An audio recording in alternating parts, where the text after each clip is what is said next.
Now we would like to start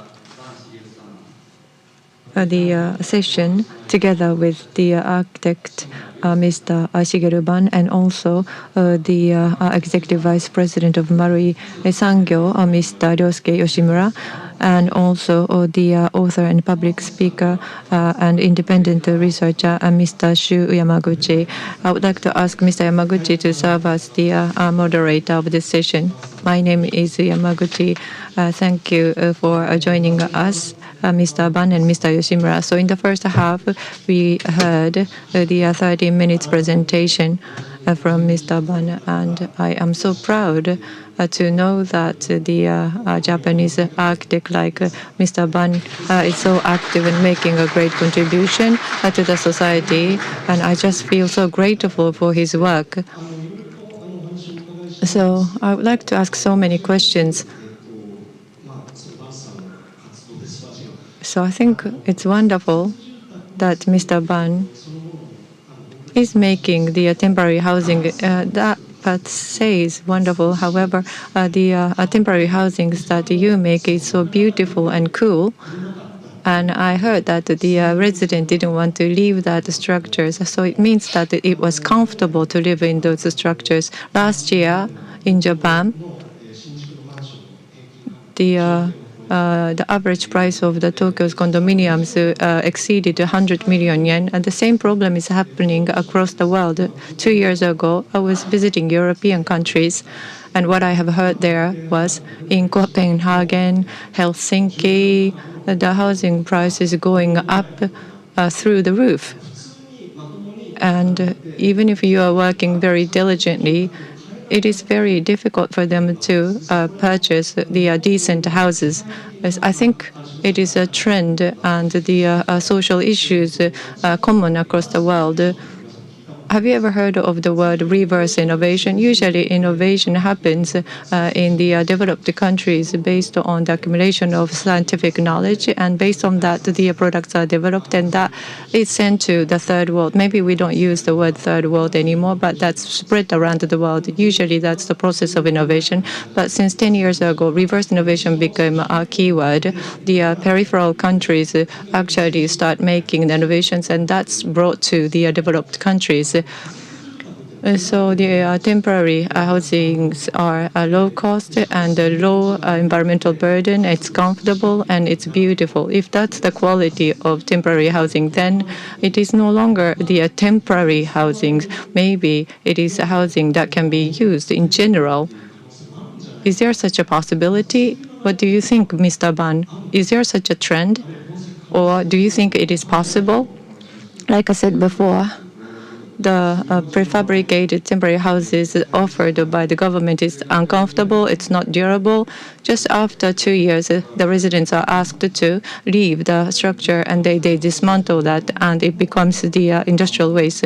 Noto, Onagawa, in those places with the same cost for those government standards, and also with the same size.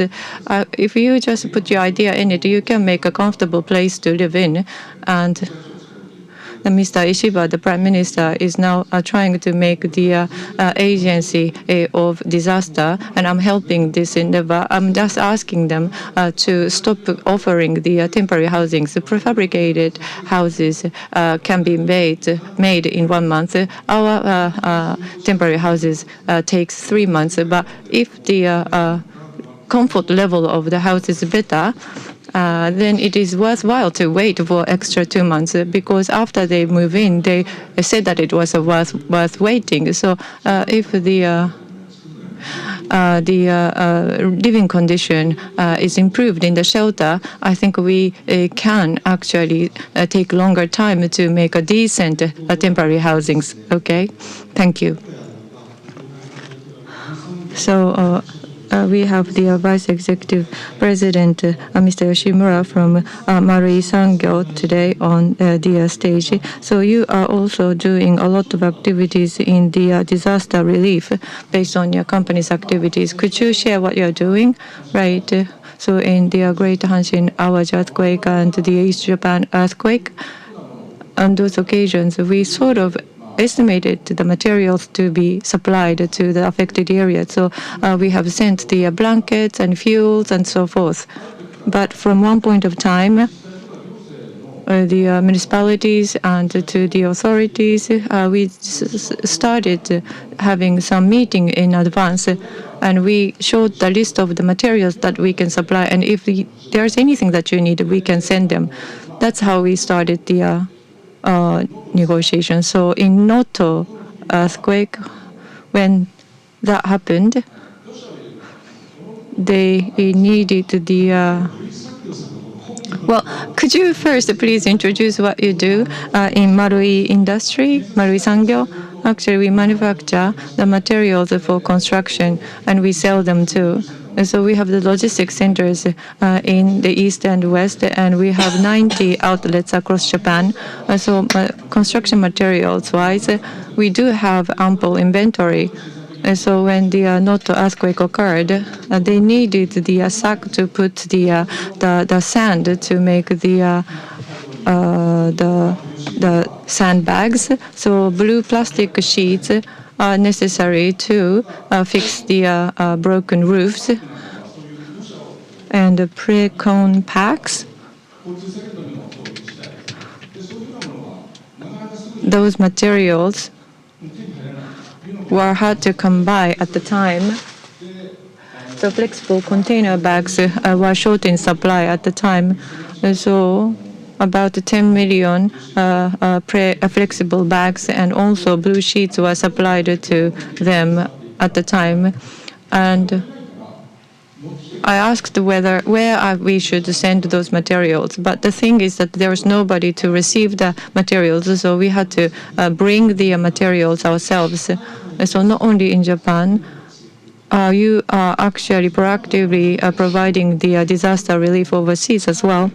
Actually, we do not have the outlet overseas, so we're not that proactive. We did something for the Ukraine support, but we actually donated money. Okay, I understand. So from the audience perspective, Yoshimura-san and Ban-san, how come you are on the same stage together?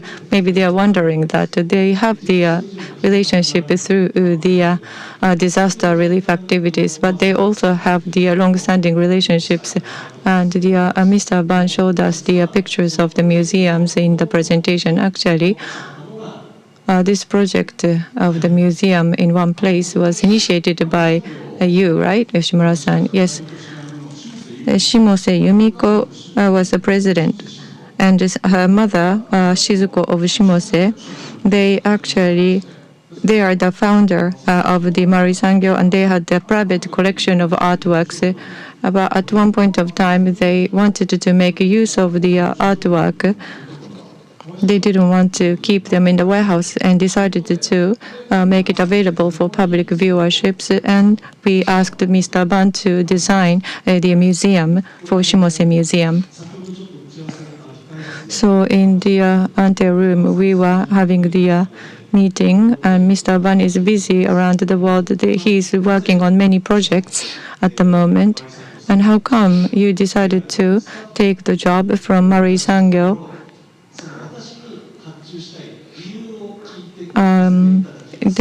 I first asked, he said that he asked the reason why they want to place an order to him, and if there's the common sort of values between the two, he usually takes a job. So how come, Mr. Ban, you decided to take on this project? Yoshimura-san and the Shimose president came all the way to Tokyo, and usually they actually run competitions, but they actually wanted specifically me to design the structure. And I asked why. It's because they know my past work, and they were aware of my disaster relief activities. So there was the very clear reason why they wanted me. That's why I accepted the offer. So it's not just because I was famous or anything like that. They had a very clear reason. And because of that clear purpose and reason, it really worked very well. So it's not just the appearance of the building or structure. And Bansan doesn't really want to have waste. He really hates having waste. That's the sense he has, and that was very well conveyed through his presentation. But I think that feeling actually resonated with the purpose of the art museum. So what kind of request did you make? Yes, I saw his past works. And then he came to the headquarter building, and then from the rooftop, he saw the Seto Inland Sea, and he came up with the usage of barge, and movable, to make movable cubes. So 60 centimeters rise of the water can make them very easy to be moved around. And then 8 patterns of layout is possible, and it's the first in the world. And it's so beautiful. The design is really beautiful, and it's the first in the world. So I really, really wanted to realize this. So actually, I was a researcher at the University of Art History. So in terms of constructing a museum, there's always a fixed format, like making a white cube or a black box. But then this museum is so free. It's based on such a free idea. So using containers, and then the Seto Inland Sea is a place of shipbuilding. And then my grandfather was also an engineer of shipbuilding in Okayama. So I think this very place of the Seto Inland Sea, did it actually play a very important role? That idea, was it very much closely connected with this topology, with this place? Yes, because of this existence of the Seto Inland Sea, I think this Shimose Museum was possible. And those barge is made by a shipyard, and then 6 millimeters iron plate. When heat is applied, iron can be flexible, and then they made precise right angles, and then they transported these plates to the place with a huge barge, and then we made those cubes. So the shipbuilding engineering with this art design were combined in this place of Seto Inland Sea, and it was awarded, right? Yeah, last year in UNESCO, the most beautiful museum award was granted to this museum. Thank you very much. That's wonderful. So cultural tourism became a hot topic around 2000. Frank Gehring in Bilbao brought a lot of people back to that town. And we now have over 40 million people coming from overseas, inbound tourists. So how did the place or the region changed? And the creation of the museum actually affected your employees also, right? Yeah, in the construction industry, we develop, manufacture, and also sell products, and it's a B2B type of business model. But with this museum, I think the employees got motivated more. And then Marui, our company, branding actually went up. And young students now want to work for us. Can you actually feel that change? Yes, I think around a little less than 150 young people joined our company. I think it's double the number compared to the last year, and I think it's actually thanks to the museum. 1/3 of the visitors of the museum are from overseas, right? Auver Rouge is also made next to the museum so that people can stay. That's the idea of Bansan, right?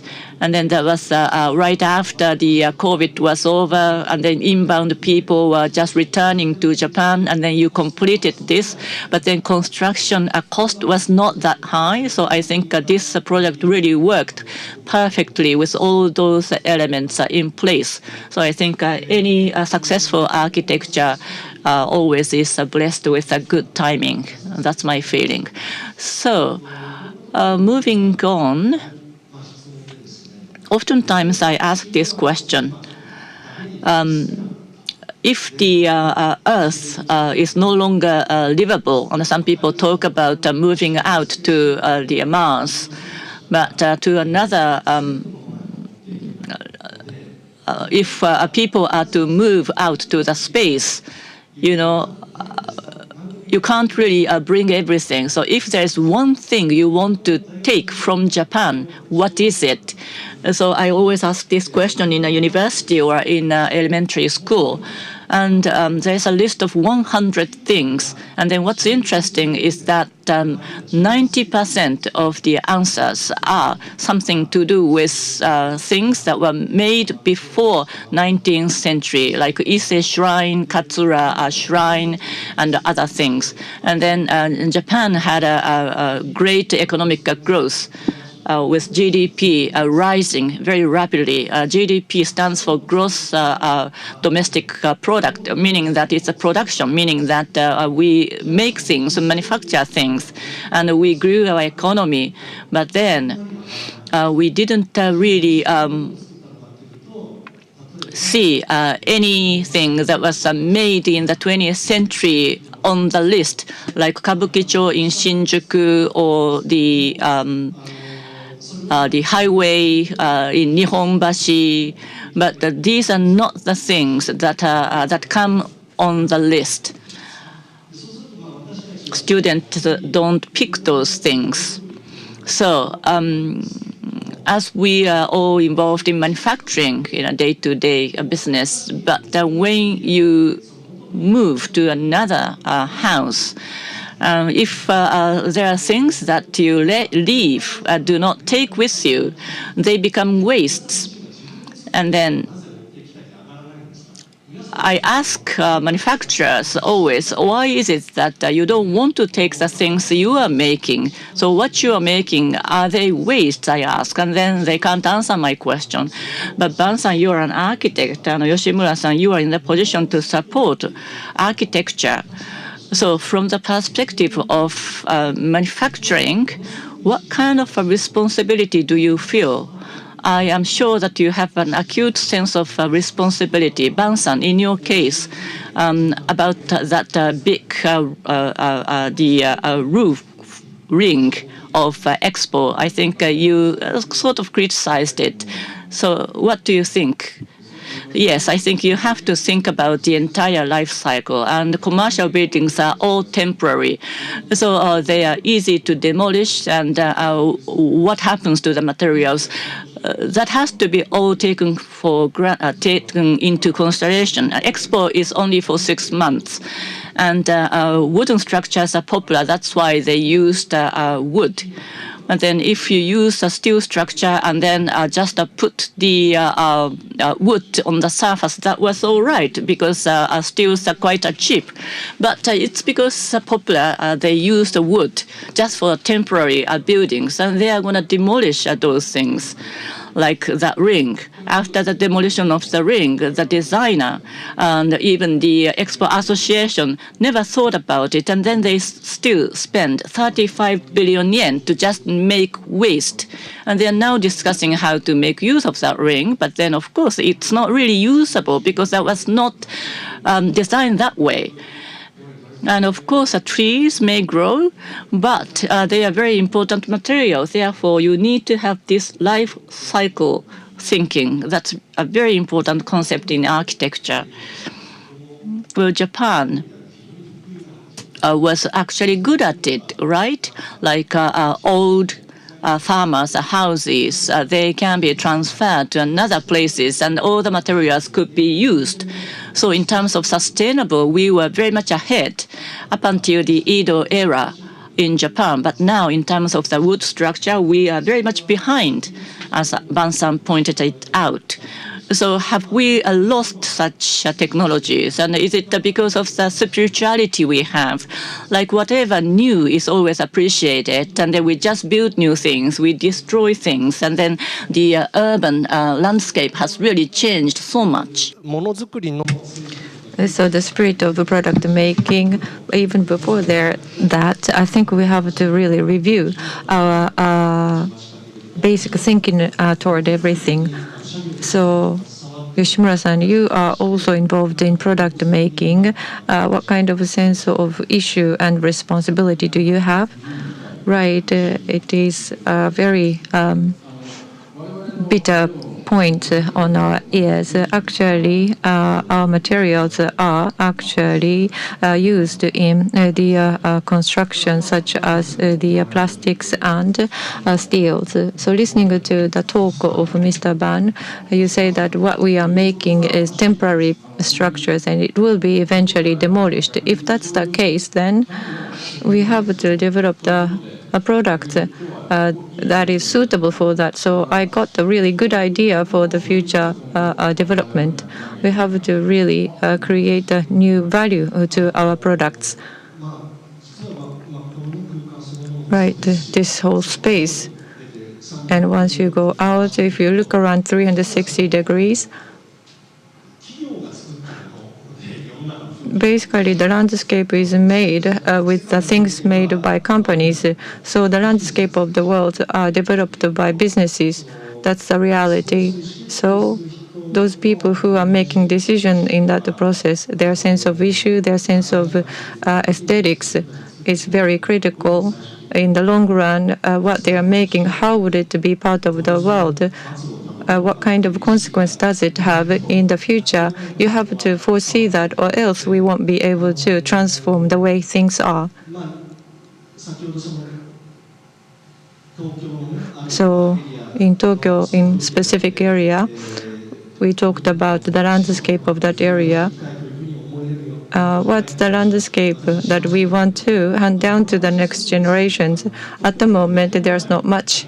Actually, Tokyo was burned to ash at one point of time, and we had to develop the area quickly in order to make it livable for people. We had to develop infrastructures, and when Tokyo Olympics was organized, was hosted, we had to build the highway in order to transport a lot of people, and they didn't have time, so they just put the highway over a river. So that is the negative legacy. I'm talking about the first Olympic in Tokyo. So the Tokyo was burned to ash, and we had the potential to develop the city in total different way, and that happened in Berlin. I think it was in 2022 in Berlin. Post-war, restriction houses were made, and that was the 12 units complex, and that was registered as the World Heritage. So it is going to be maintained as the legacy of humanity. I don't know about. Well, there's some questionable part in terms of the World Heritage rules. However, there is a consensus over this structure. So the structure built in the confusion of post-war is designated as a World Heritage. So that means that the architecture and also the buildings built after the war is quite important. In Meiji period, when the foreigners came here, and they were impressed by the beauty of the city in Tokyo. It was in Japan. It was beautiful and also hygienic, and they were very impressed. However, now it is not like that at all. So we had the values traditionally. We have to always go back to the origin, or else we won't be able to resolve the current issues. Now it's about time for us to start wrapping up the session. I would like to ask both of you to give us a few words. Mr. Ban, after experiencing so much, to the audience here and also to the audience online, I think they are all involved in product making, the finance and advertisement and distribution. Everything is revolving around what was made. So in one way or another, I think everyone is involved in product making. So to them, do you have any message? Could you?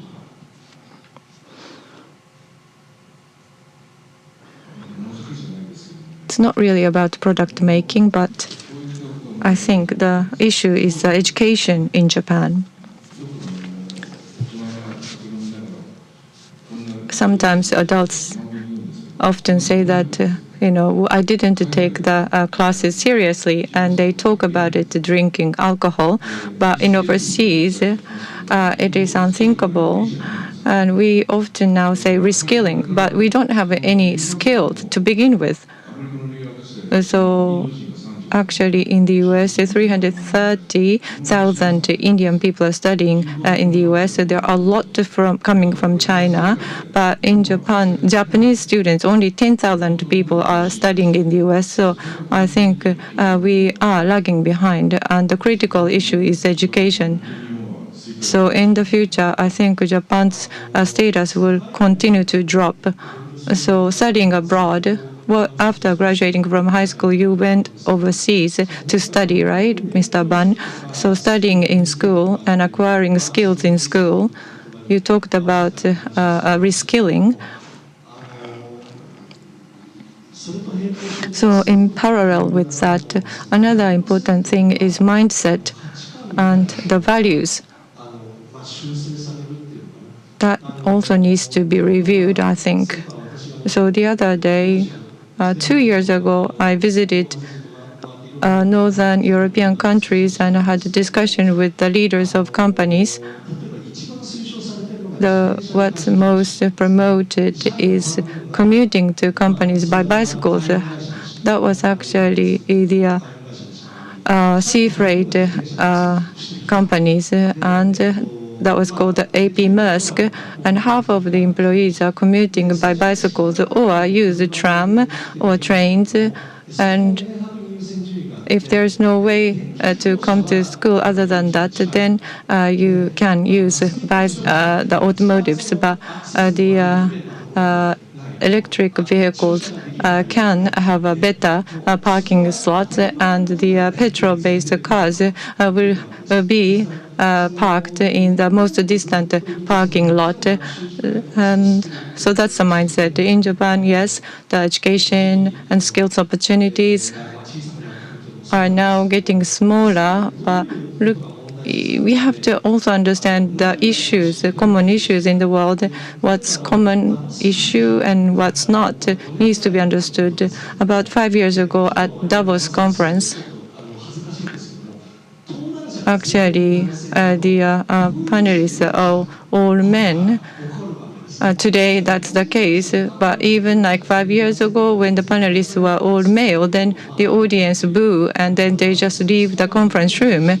So we have to understand the standard, global standard. Once you go out of Japan, you will understand that. So, as Mr. Ban said, we don't have enough understanding about the recycle of the materials, and we have to make sure that we keep up with that with rest of the world. Now, Mr. Yoshimura, after building the museums, have there been any new ideas and the thinking that you have made or have got? Well, as Mr. Ban said, actually, the disaster relief is something that needs to be led by the government. I agree.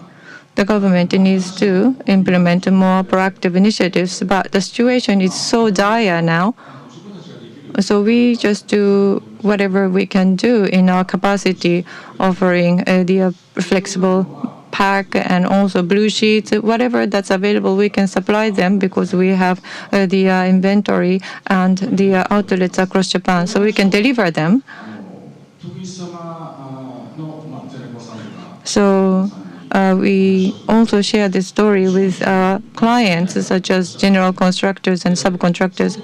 And they say that, can we do something also? I think there are companies which are strong enough to participate. So if we can make a network of these companies, we'll be able to supplement the effort by the government. So this is something that I want to continue. And on top of that, so our company made the museum and got the award of the world's most beautiful museum, although that we are not in art industry. And in Otake of Hiroshima, we made this museum, and from across Japan and world, people are visiting us. And Otake is now becoming a city of culture. So as I discussed with Ban-san, this is something that we need to maintain. And then Ban-san said, no, we have to evolve. So our museum also needs to evolve. Be it a museum, be it a disaster relief, it's very important to continue doing what we are doing. So that's something I would like to stick to also. Yes, making a museum is something that's pondered by many companies.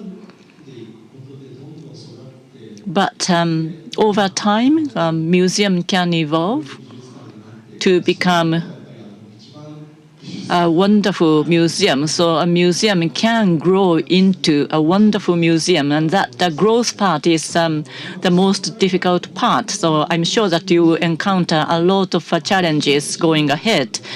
So the Seto Inland Sea is an area where we have a lot of the art tourism, a lot of inbounds coming. So I'm sure that you can have high expectations for this museum as well.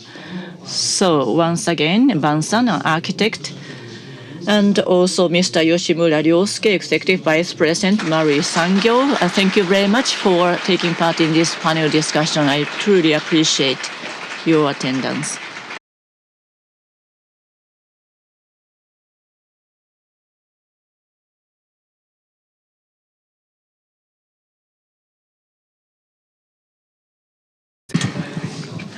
Now, we would now like to start the plenary session number 5. The title of this session is Hiroshima Spirit, Hiroshima's Reconstruction and How to Create the Future.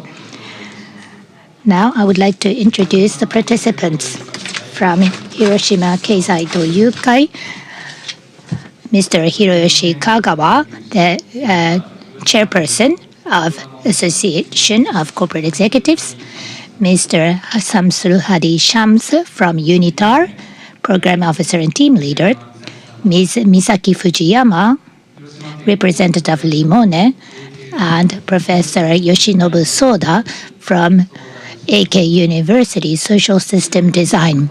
We will have 4 panelists on the stage. In this plenary session, we will have Professor Soda serve as the moderator. So, Professor Soda, the floor is yours. Hello, everyone. Today, we are going to have the plenary session number 5, which will focus on the reconstruction and also the possibility of the future of Hiroshima.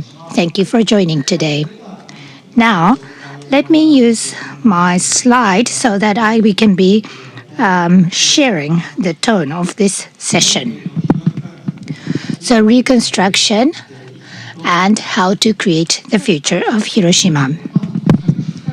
Well, since yesterday, we have been discussing different topics after the atomic bombing. So it was said that no plants will grow in the next 70 years. And that was how devastated Hiroshima was. But in 3 days after the bombing, the reconstruction in Hiroshima happened at a surprising pace. And we should not be repeating this mistake never again. And many hopes and activities for peace is being conducted here in Hiroshima. Globally, the world is changing. There are tensions around the world. And now, I think, is a good timing to revisit and look at Hiroshima, and also for us to think about how to create the future of Hiroshima. So in this session, we would like to highlight the challenges that has been taken on by the companies here in Hiroshima, and also think about the possibilities of the Hiroshima for global peace. So that is the objective of this session. First of all, let me briefly introduce myself, and we're going to tackle this theme of peace today. And I'm not an expert in this area.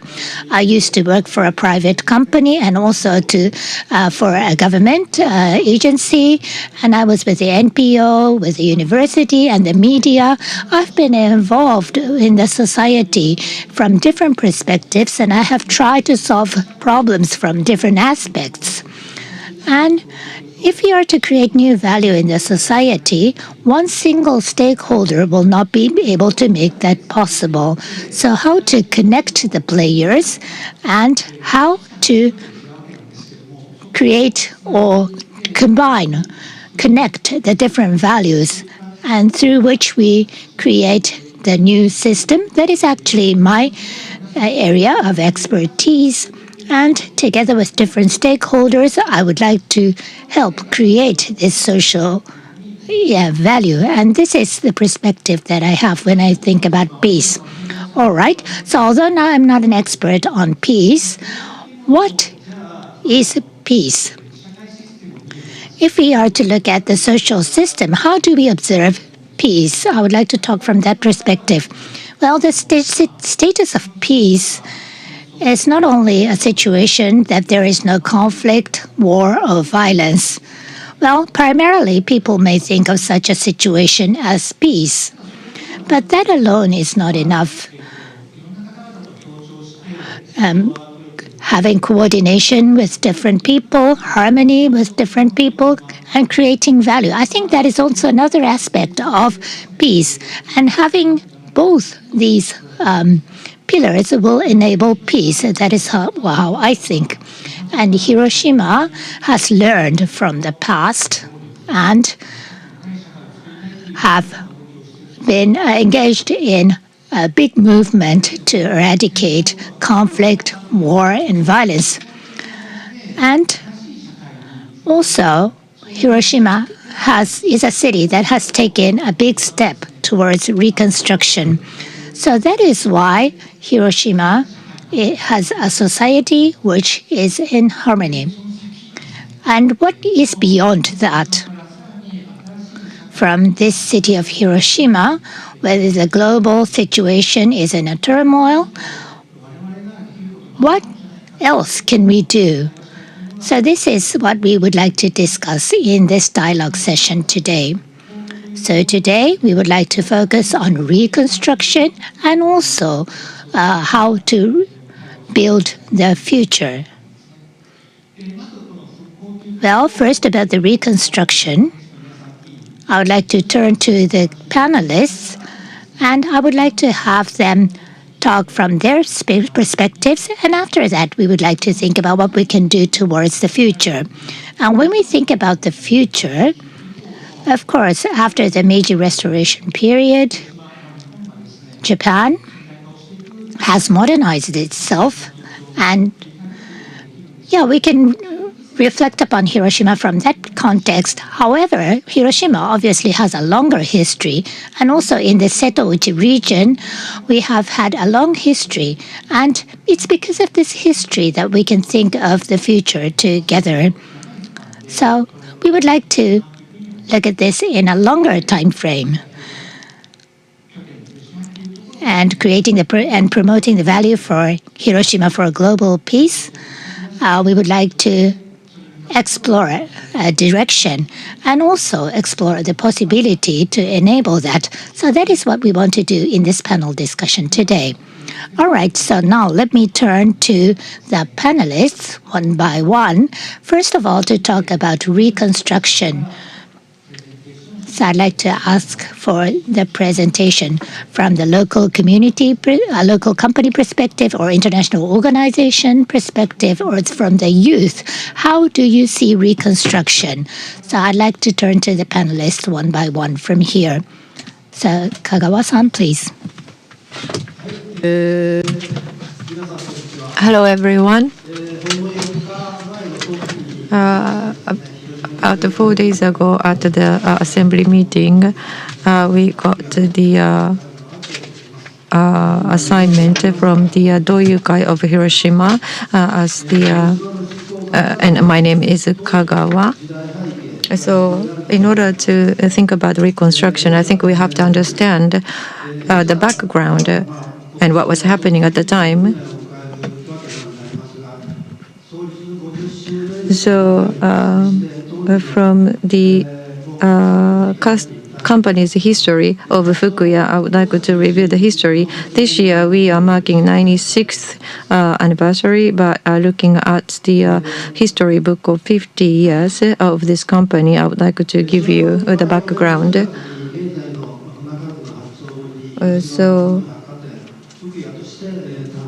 Fukuya was built as the first department store in 1929. It was a small building with 4 stories, and in 1938, on the 1st of April, the current department store Fukuya was built in the current location. This is a picture. So this is the situation when the atomic bomb was dropped. In 1937, Japan and China's war started, and the national mobilization law was promulgated in 1938, and the facade of the new building was actually painted black in order to camouflage to prevent to be targeted in the air raid in 1943. And in 1944, the offices and buildings were offered for the military use, and employees were also sent to the military plants. The number of the employee used to be 824. However, right before the end of the war, this has come down to 68. And this is the map of the Hachobori at the time. And old building and new buildings were there, and the Chugoku newspaper company was there too. But on that location, Mitsukoshi department store is standing, and the on the 6th of August of 1945, the atomic bomb was dropped on Hiroshima, and Fukuya was very much affected by that because it was only 600 meters away from the hypocenter, and 31 people fell victim to this atomic bombing. And so the reconstruction work started. So this is Fukuya affected by the atomic bombing. This is the current Japan's Red Cross hospital. It was 1.9 kilometers away from the hypocenter, and a lot of injured people inundated the hospital. This is the picture of the bombed Chugoku newspaper headquarters. 114 employees fell victim to the atomic bombing, and the Chugoku newspaper asked Asahi newspaper company to start printing the newspaper for them. So they resumed the publication from the 9th of August. And this is the Hiroshima Railway. 185 people died, and 108 cars out of 123 trams were affected by the atomic bombing. And however, on the 9th of August, they resumed their operation between Kai and Nishitemacho Station. This is the called Batanko. In December of 1945, Toyo Industry, now it's called Mazda, started manufacturing 3-wheeled trucks.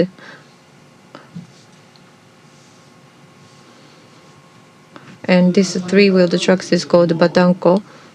And the resumption of the operation in September, on the 17th of September 1945, Makurazaki typhoon hit the area, and the death toll was very high.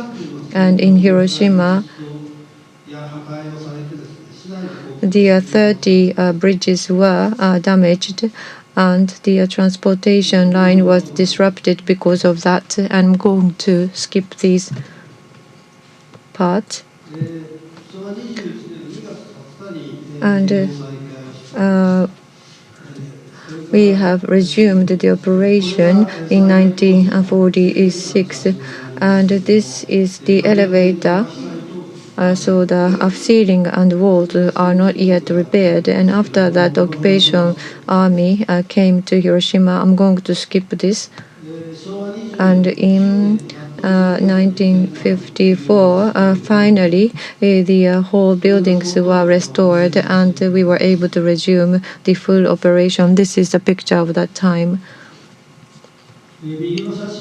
So the right-hand side, in December, the full buildings renovation was completed, and this is the front entrance, and it is made of wood. And in 1955, Hiroshima City Public Hall was established. The West Japan Conference of Rotary Club was scheduled to be held in Hiroshima. Back then, we did not have any big public hall to accommodate that kind of event, because Hiroshima was busy reconstructing residential areas and businesses. We did not have any public hall, and the business groups in Hiroshima decided to donate the public hall to Hiroshima City. And so the 10 top companies in Hiroshima led this construction project, and after the completion, the building was donated to city of Hiroshima. The total cost of the construction was 322 million. Of that, 290 million yen was covered with the donation from Futabakai, the Association of the Businesses in Hiroshima. And in 1989, this conference city public hall was reconstructed and has become Hiroshima International Conference Center. The Hiroshima's local businesses rose to do this project for the local people, and I feel very proud of them. And that was the history of reconstruction of Fukuya. Now, like I mentioned at the end, the top 10 Hiroshima companies, they exercised initiative to lead the reconstruction work. Despite their difficulty, they were also faced with in recovering their businesses. And also, Hiroshima Toyo Cup, the baseball team was established, and that actually mentally supported the Hiroshima citizens, and it really revitalized the hurt people. And in 1949, Hiroshima Baseball Club was established as the citizens' baseball team, and after that, it became Hiroshima Toyo Carp. The parent company, there's no parent company or sponsoring companies. Mazda is the sponsor, but there's the Hiroshima Toyo Cup Incorporation, and that is still operated as the citizens' baseball team. In 1949, the law was established for Hiroshima, peace construction law. The reconstruction of Hiroshima after the atomic bomb. This law stipulates how to rebuild the city and make the city a city of peace. The Hiroshima spirit of the citizens and the leadership of the companies supported the effort of reconstruction work in Hiroshima. So we don't have much time, so I'm going to close my talk here. 香川さんありがとうございました。 Thank you, Mr. Kagawa. So how the local companies reconstructed itself, I think he shared his experience with you.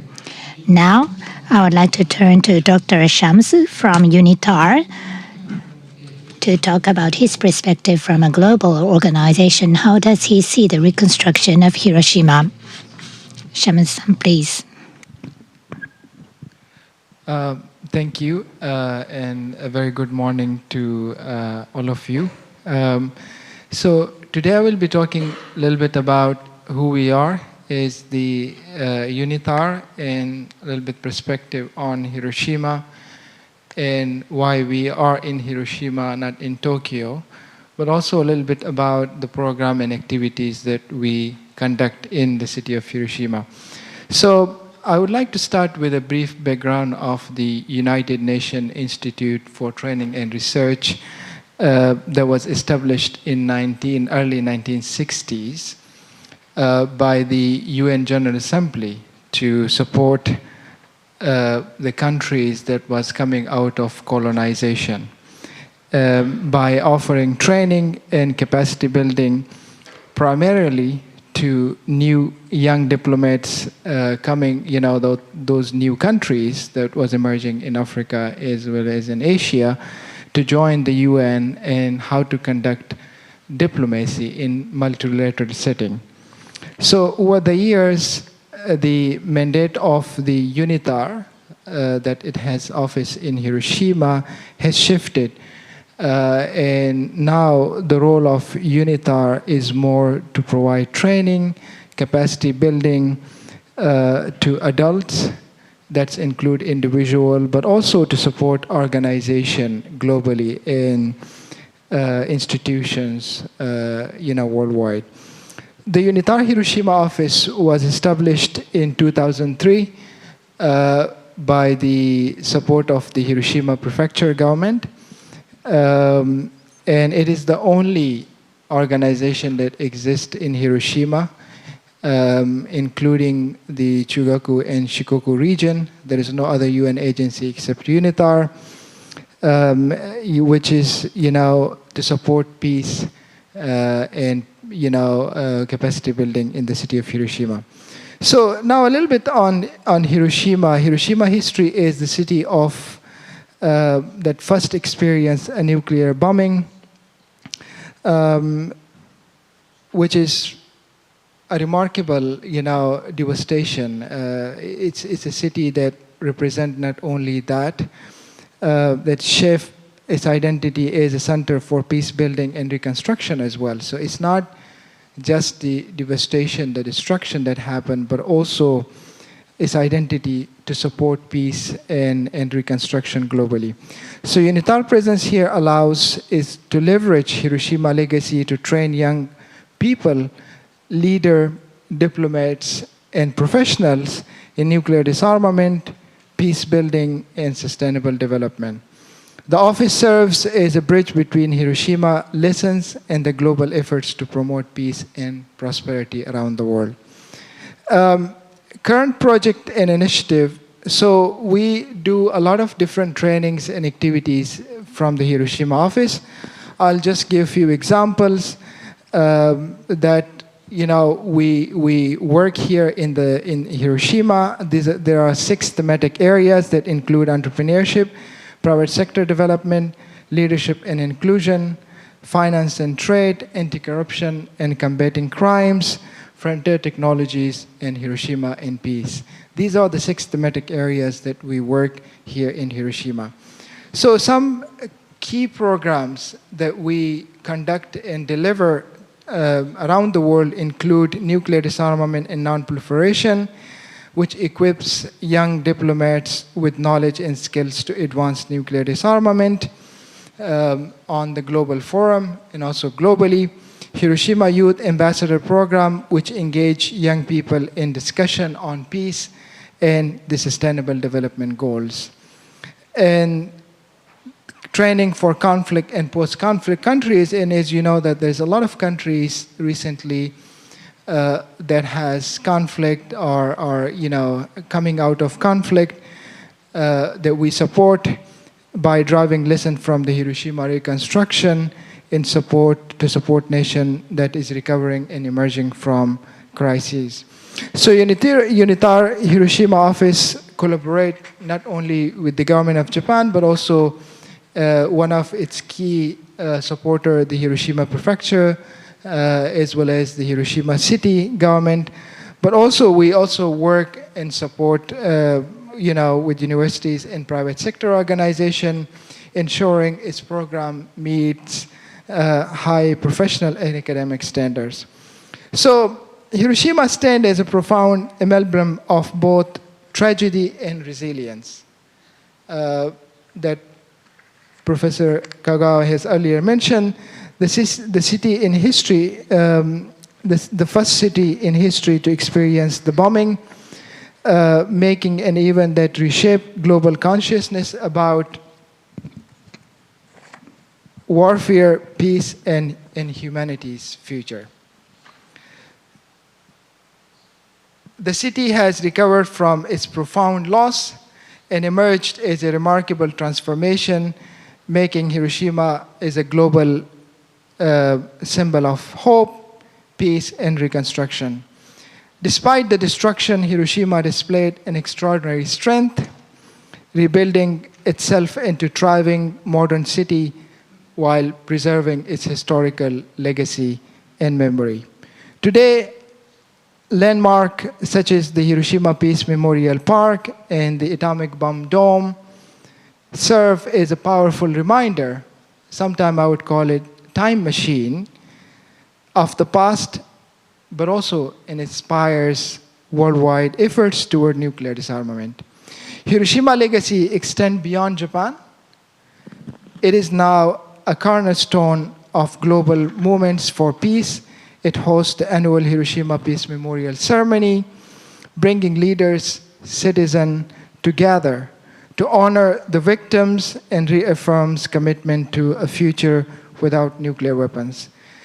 The city is also home to peace research institutions and organizations, including the UNITAR Hiroshima office, which utilizes Hiroshima history to train professionals in post-conflict reconstruction and sustainable development. Hiroshima transformation is more than just a story of reconstruction and rebuilding, the infrastructure. But it is also a testament to the human spirit and capacity to overcome adversity and create a future rooted in peace and cooperation. By sharing its lessons with the world, it fosters hope and inspires communities to rebuild, reconcile, and strive for lasting peace.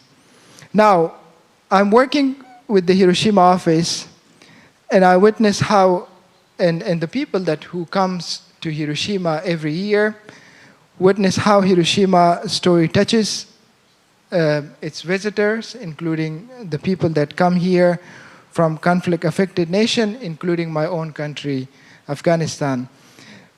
Many trainees and lead, when they go through this park and museum, shed tears as they walk and feel what happened here in this city 80 years before. They are overwhelmed by the accounts of innocent children caught in the bombing. Beyond grief, they wonder, how did Hiroshima rise from the ashes of the from the atomic bombing? What gives its people the strength to rebuild? I think these are deep questions that linger in their hearts and their minds when they go through the Peace Park Museum and when they talk to Hibakusha. So these reflections go beyond personal sorrow. As they return home, they carry valuable lessons about resilience, hope, and the importance of rebuilding even in the face of unimaginable destruction. Hiroshima revival is not just a local story, but a global one, aligning with peace initiatives such as the UN New Agenda for Peace and efforts to strengthen diplomacy, mediation, and conflict resolution worldwide. At UNITAR, we often follow up with these trainees who visit Hiroshima, who recall their time in Hiroshima with deep emotions.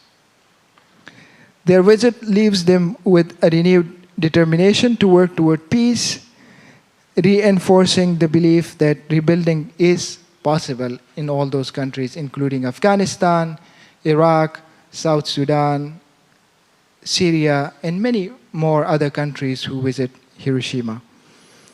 As global conflicts continue, Hiroshima legacy stands as a beacon of hope, reminding the world that peace is achievable when nation, communities, and individuals commit to healing, dialogue, and reconstruction. So for the sake of time, I'll stop here. Thank you very much for your attention. はい、ありがとうございます。では最後のプレゼンテーション。 Thank you very much. Now I'd like to turn to the last presenter. So let's take a look at the Fujiyama-san's presentations, thinking about the view on the reconstruction. Hello, everyone. My name is Misaki Fujiyama.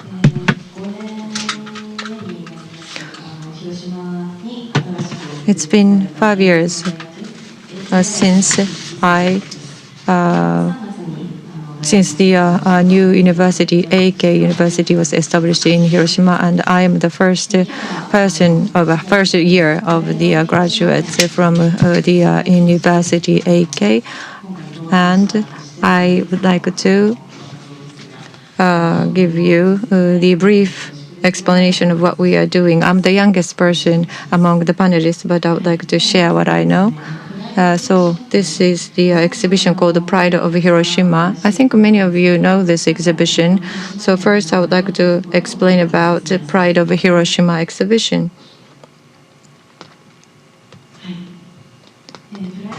So Pride of Hiroshima is the story of reconstruction of Hiroshima depicted from the perspective of businesses. So the atomic bombing, reconstruction, and beyond. So that's the story we are trying to deliver through this exhibition. 2 years ago, in 2023 May, in the G7 summit was held in Hiroshima. Along with that, together with the Hiroshima's companies, we established the committee.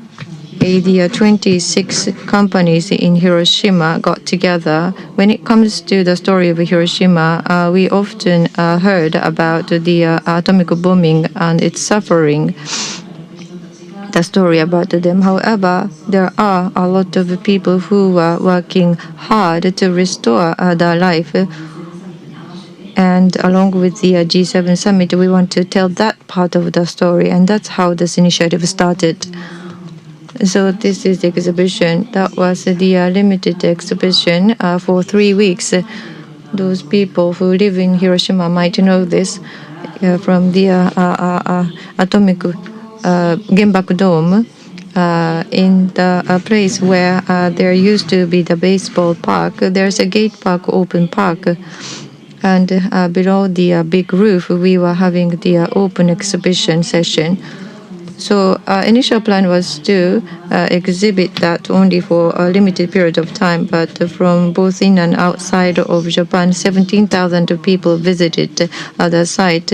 And this plan, or this exhibition telling the new story of Hiroshima, was very well received, and therefore we decided to make it a permanent exhibition. So this is the situation of the gate park, and this is the permanent exhibition. And so now we are having the video exhibition instead of the physical exhibitions. And so in 1945, August 6th, the atomic bomb was dropped, and from then on, the time progresses, and along with the flow of the time, you can see the exhibition. Last year, at the end of April, we opened this exhibition museum. So this is how it looks like in terms of the structure. You can walk around the structure to see the exhibits. And to make a permanent exhibition, we had to prepare the structure, and we had to create the video footages, and we also had to create the flyers as well. And in order to create all those, we wanted to make everything by the Hiroshima's creators. So these are the creators that we worked together in this project, and they contributed in their own way with their strength. So the Pride of Hiroshima is now running, and every day the attendant staffs are attending to run the exhibition. So half of the attendant staffs are the individuals, like the students and the housewives, and the other half are the students, actually, those students who are studying in the universities, attend and help the story of the reconstruction from the business's perspectives.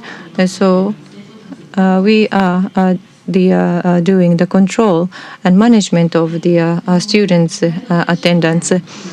So the Pride of Hiroshima is operating 6 days a week, and the operation has got a very special or unique approach. So during the weekdays in the afternoon, students come and attend the exhibitions, and the employees from the participating businesses also join in this attendance work, and the companies can tell the story of the reconstruction in their own way.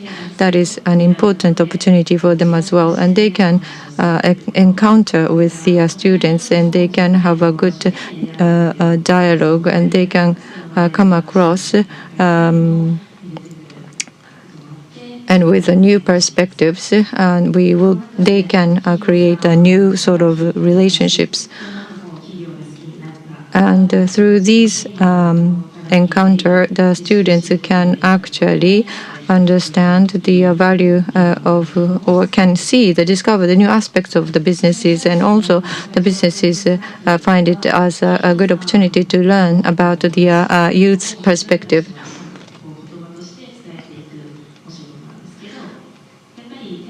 So the video exhibitions are just showing the critical points of the story. So there's only so much story that they can tell through the videos.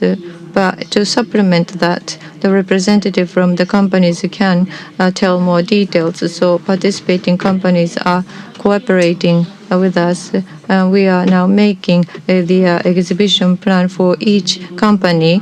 So Mazda was the first company, and Andersen, and there are total 16 participating companies, and one by one, students are organizing the company-specific exhibit. So reconstruction effort and what the company is doing now, and the young employees also talk about what kind of contribution the company wants to make in Hiroshima. So that kind of messages are delivered through company-specific exhibitions. And as Pride of Hiroshima, there are some initiatives we are taking specifically targeting youths. So the significance of Pride of Hiroshima is to nurture the youth who will take on this initiative, or the future of Hiroshima. Those young students learning in Hiroshima, they can learn how quickly the Hiroshima was reconstructed after the atomic bombings, and the path of Hiroshima. By telling these stories, we want to nurture young talents. And actually, we are accepting the school trip. And also, as a part of peace education, we are open to accept the audience from outside of the prefecture and also from companies. So think about the career, think about the peace. This is managed and supported by the student attendance. And recently, we have actually accepted the primary school students. The company's exhibit could be a bit difficult for them, but we prepared the explanation that is easier for them to understand. And they were very much interested in the exhibits. And the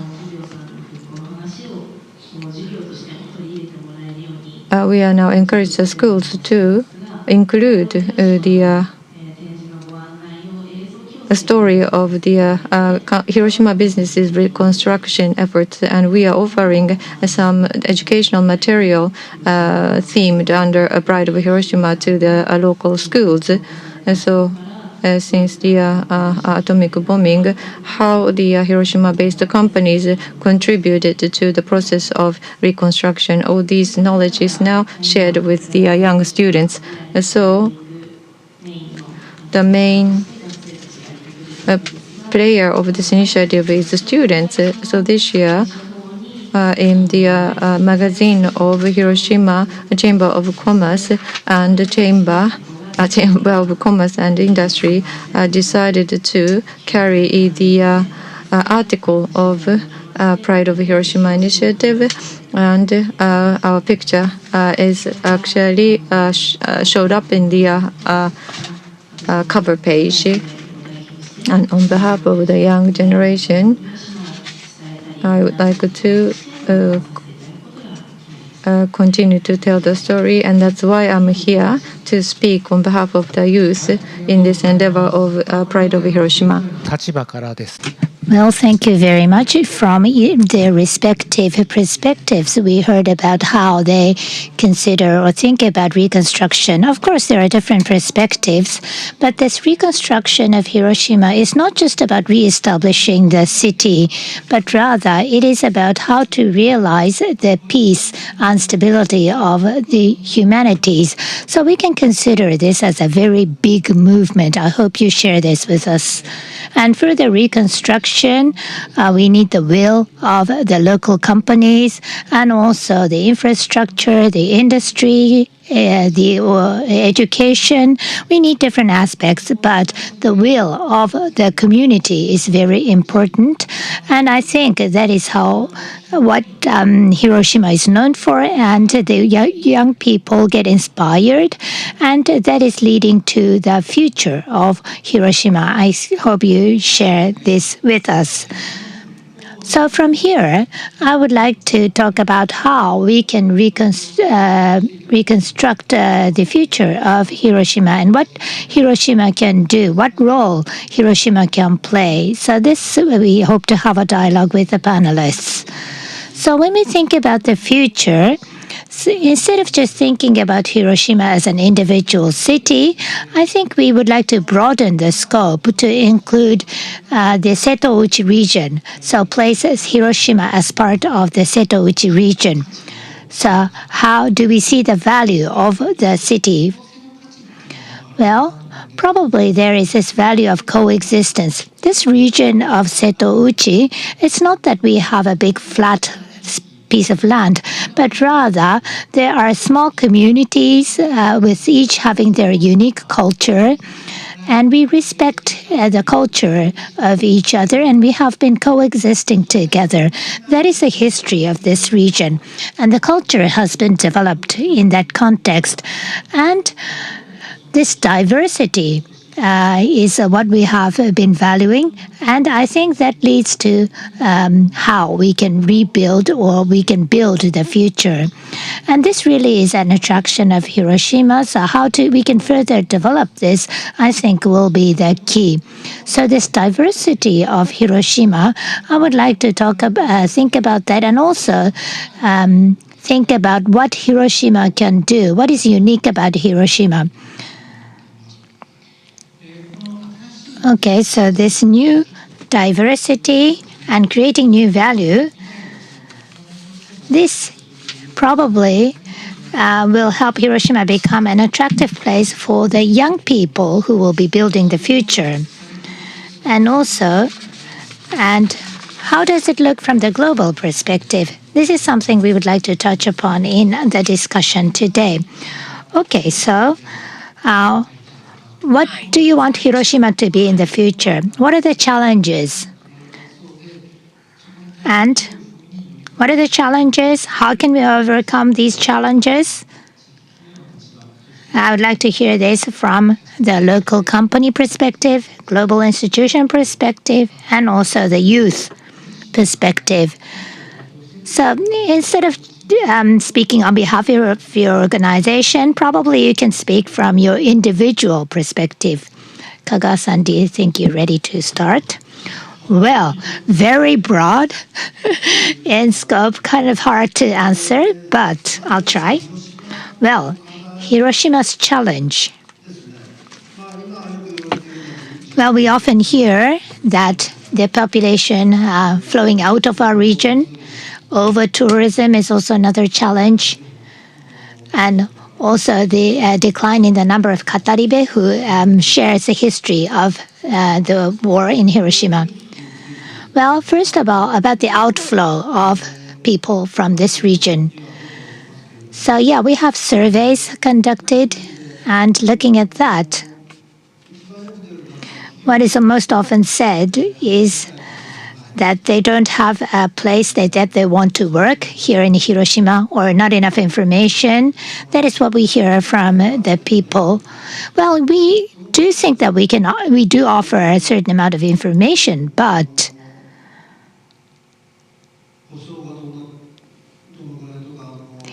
about the conditions for work, like how many days they get paid leave, and also the social security.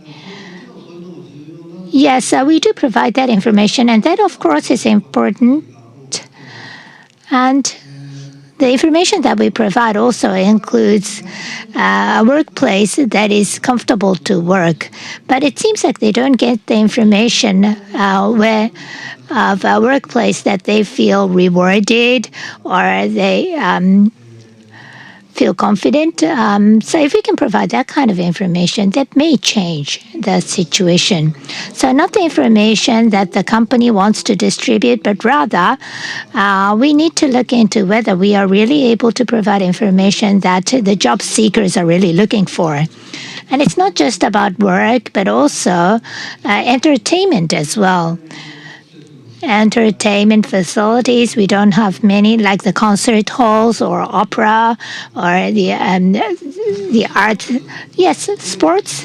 Yes, we have lots here in Hiroshima. But other than that, the cultural facilities, maybe we do lack those facilities here in Hiroshima. And about peace.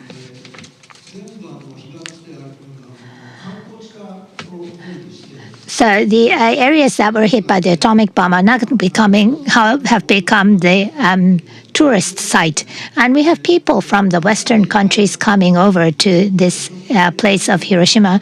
Instead of just having them see and then go back, we would like to think more about what they can learn or get, or what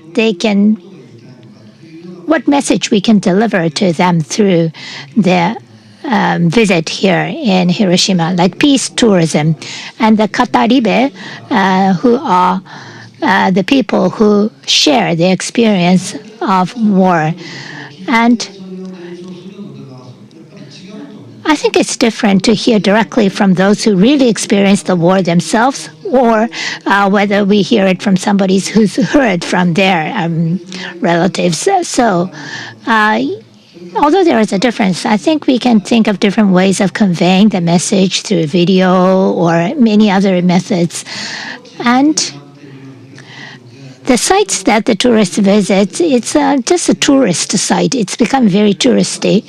But rather, well, I'm wondering if we can make a facility or an institution that's not just for tourists.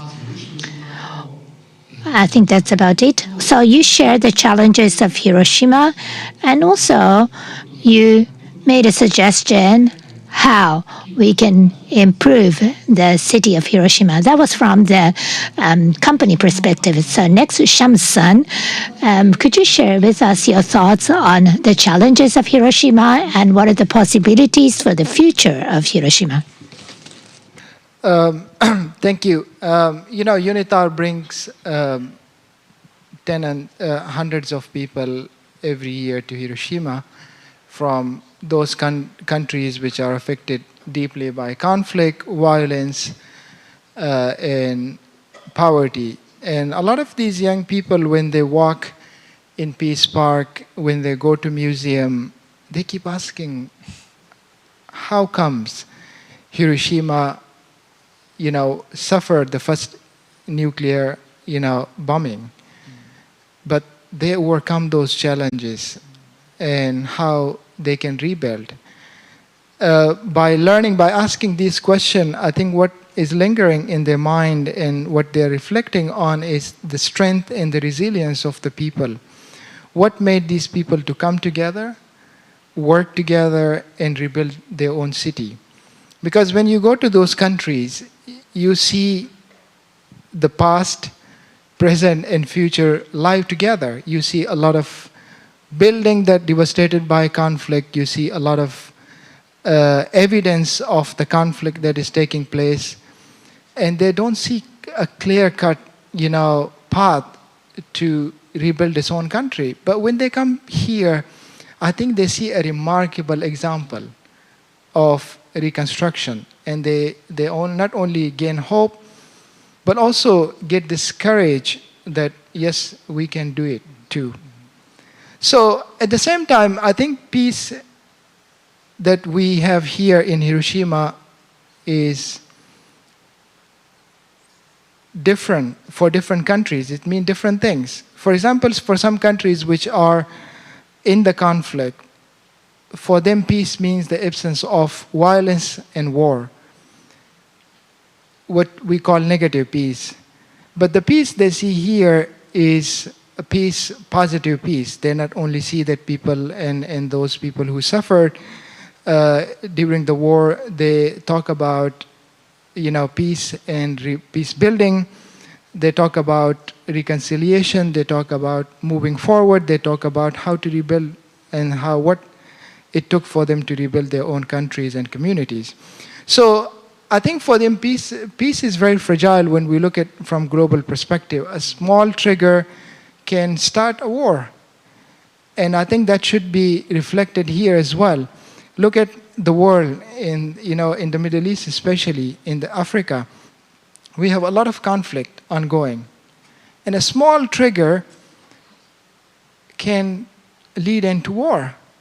And peace is not, something that is, it has to be consolidated by development, by, creating jobs, by the private sectors where there are opportunities for people to work together. So I think when we look at from the global perspective, Hiroshima, offer that example of not the absence of war, but also a positive peace that need to be consolidated and promoted with economic development. The second thing, I feel like Hiroshima is doing the right thing to, offer education and peace education to own kids, but also, as my colleague has mentioned here, is that a lot of people who visit Hiroshima as visitor or tourist, what they take back to their own country. A lot of people that visit and come for training under UNITAR, programs, what they can learn, what they can take away. And I think we see a lot of voices that is advocating for global peace. And I feel that Hiroshima should be a strong voice against all the conflict that is taking place. A lot of them are unjust. We see a lot of suffering that is taking place, especially in Palestine and Ukraine. And I think no one is better positioned than Hiroshima to talk very strongly against those unfair and unjust violence that is taking place in suffering. There's a lot of people, especially young people, children and women are suffering.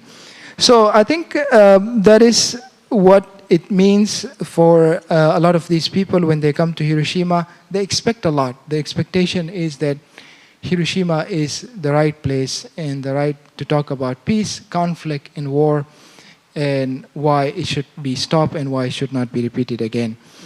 But also, I think Hiroshima is a coastal city. A lot of people are looking at Hiroshima as a model city. It has a lot of coast. What Hiroshima is doing on environmental sustainability. I think environmental sustainability is key.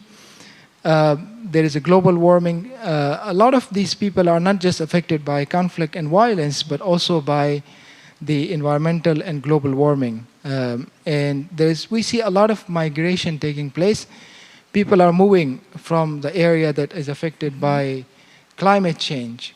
And what Hiroshima can offer to them, being a coastal city, surrounded by this inland city, and what Hiroshima is doing. I think this is very important.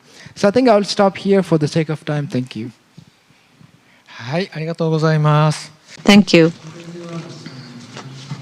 Now, Fujiyama-san, from a young people's perspective, well, you are not originally from Hiroshima. You just moved to Hiroshima to go to university, right? And so, from your perspective, what's the issue and potential of Hiroshima? And you are also engaged in the effort of reconstruction. What do you think? So the Hiroshima's experiences, I understand that it was quite a difficult experience. However, you can actually turn it into the strength as well. So I'm now undertaking the initiative of Pride of Hiroshima, and what I think is that from the Hiroshima's company's perspective, when you think about the reconstruction, I became to be aware that our life is supported by other people, and how come the Hiroshima's reconstruction was achieved so quickly? Maybe that is a question of people. I think the Hiroshima's companies and also the companies outside of Hiroshima is supporting our lives with their products and service. And our lives are supported by other people's efforts. With that awareness, I think the businesses stood up with a sense of pride to help people's lives. This is what I feel when I interact with the participating member companies of this initiative. And so when G7 summit was hosted, we did this special exhibition, and back then already Ukraine war was going on, and it was difficult to take one side over this conflict. However, being able to show how we reconstructed from the damage of the war is something that we can tell as a story of Hiroshima, and that can be the source of hope for other people who are suffering. And so those people that everyday people, just common people, stood up and worked together to achieve the reconstruction. So that's something that we can deliver as a message from Hiroshima. And as for the migration, we're trying to retain the youth within Hiroshima. Please don't leave Hiroshima. This is what we say. Often in the news, we heard that the number of the population who leave Hiroshima exceeding the inflow of the population. So that's a bit of an issue.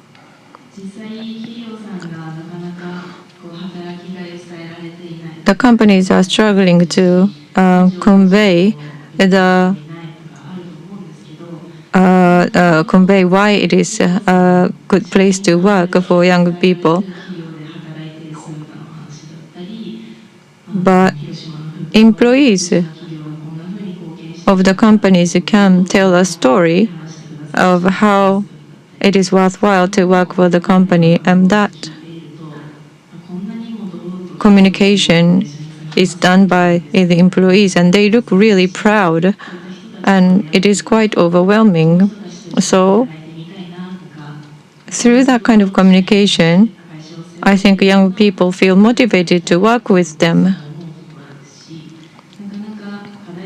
So it is a big issue, meaning that we have to retain the youth population in Hiroshima. However, looking at what's happening at the Pride of Hiroshima, I think the passion of the Hiroshima companies are being understood by the visitors of the exhibition. Thank you.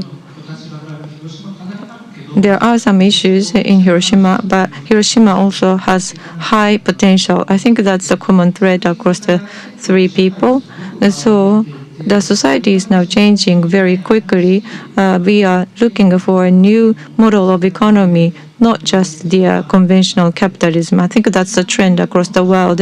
So Hiroshima can be a model in that new era to the world. So we've been discussing peace since yesterday, and with ethics.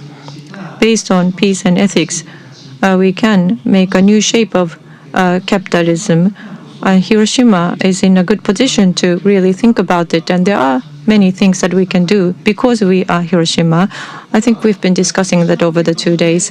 So what can we do as a Hiroshima and in Hiroshima in that context is what we are discussing today. So we have to be conscious of time, but from each of the panelists, I would like to hear the future possibility of Hiroshima, and I would like to have the message that you want to share with the audience. I think we still have about 10 minutes to go. So with that message, I would like to conclude the session. I would like to start from Ms. Fujiyama. So let's just start with you, okay? So on behalf of Pride of Hiroshima, I am here as a panelist. So Pride of Hiroshima, and Hiroshima has got the history of the people who took on big challenges. There are people who took on challenges before the war, but because of the atomic bombing, the landscapes and the cities were destroyed. Even after that, it was already like 2 or 3 days after the bombing, all the services were resumed, and everybody worked very quickly to start the reconstruction. And the people of Hiroshima took on the difficult challenge again, and that's being communicated historically, and we're trying to hand down that story to the next generation as well. So this is a history of Hiroshima. Young people is also resonating with that, and we now know that because of the effort we have Hiroshima today as it is. And this spirit of Hiroshima is taking root here, and we are learning here, and we feel very encouraged and empowered because of the legacy of the predecessors here in Hiroshima. We can take on that Hiroshima spirit and can be proud to take on a new challenge. And so I want the previous generations to be proud of their achievements, and I also would like to encourage the youth to take on the new challenges. Now over to you, Shamus-san. I think for me,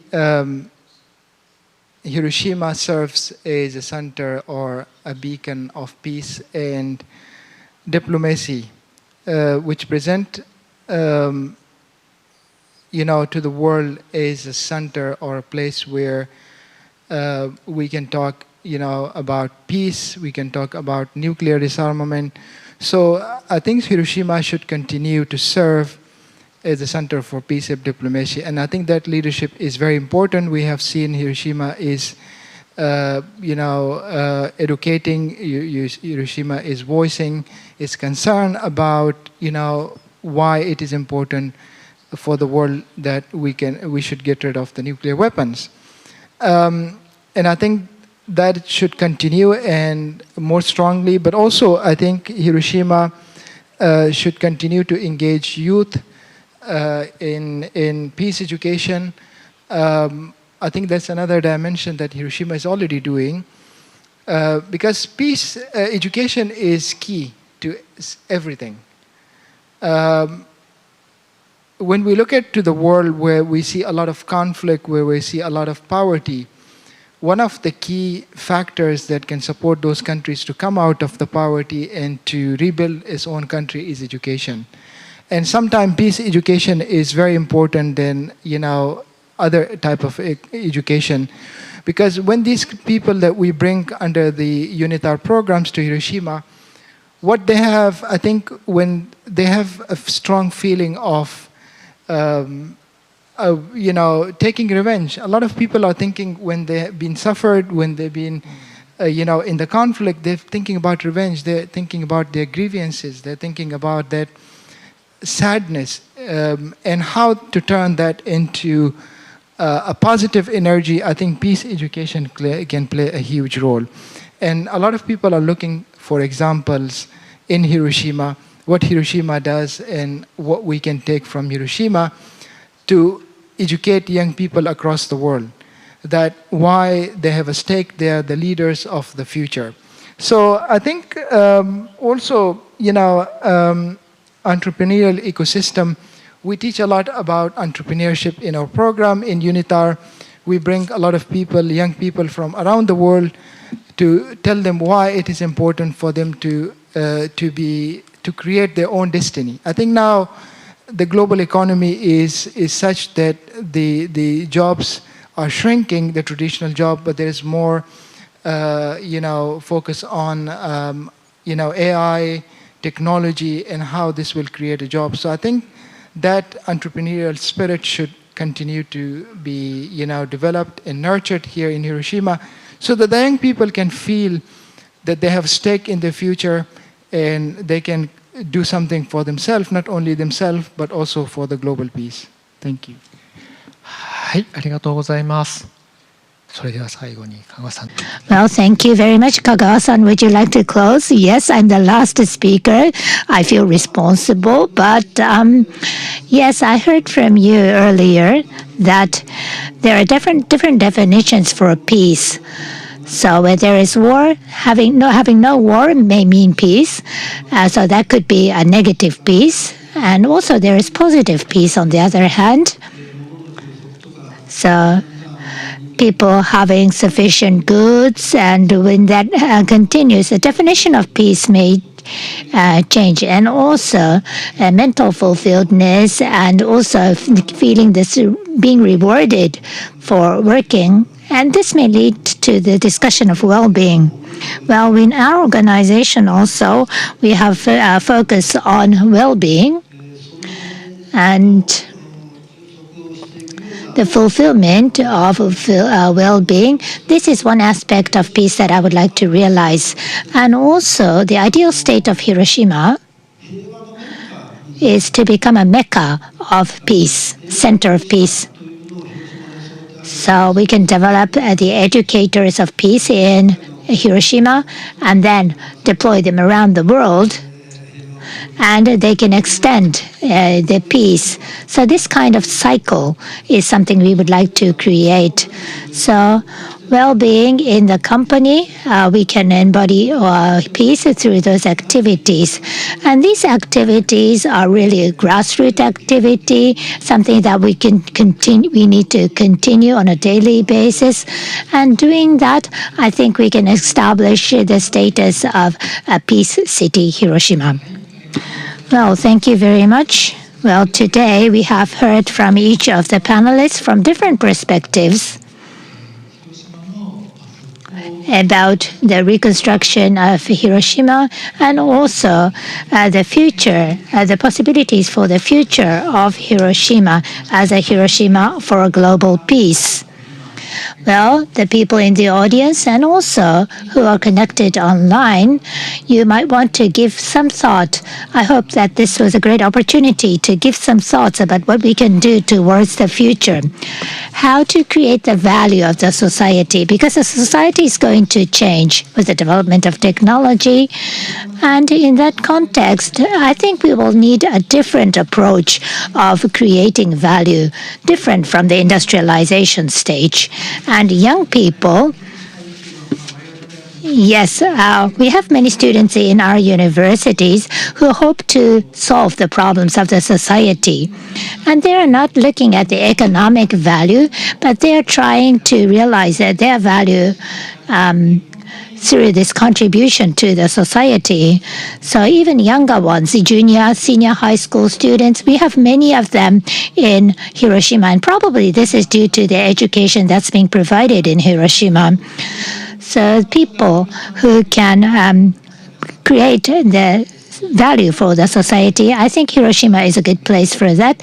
And how to build the next round of activities, I think this is what Hiroshima will be looking forward to in the future. And I think I can close this session.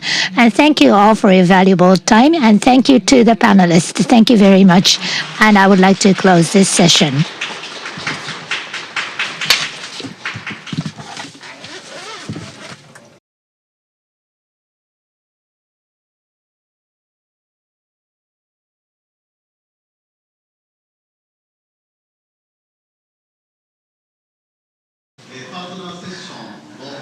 Now then, let's begin partner session 5. This is a session presented by the Tokyo community with Hiroshima for Global Peace. Now I'd like to introduce to you the panelists of this session.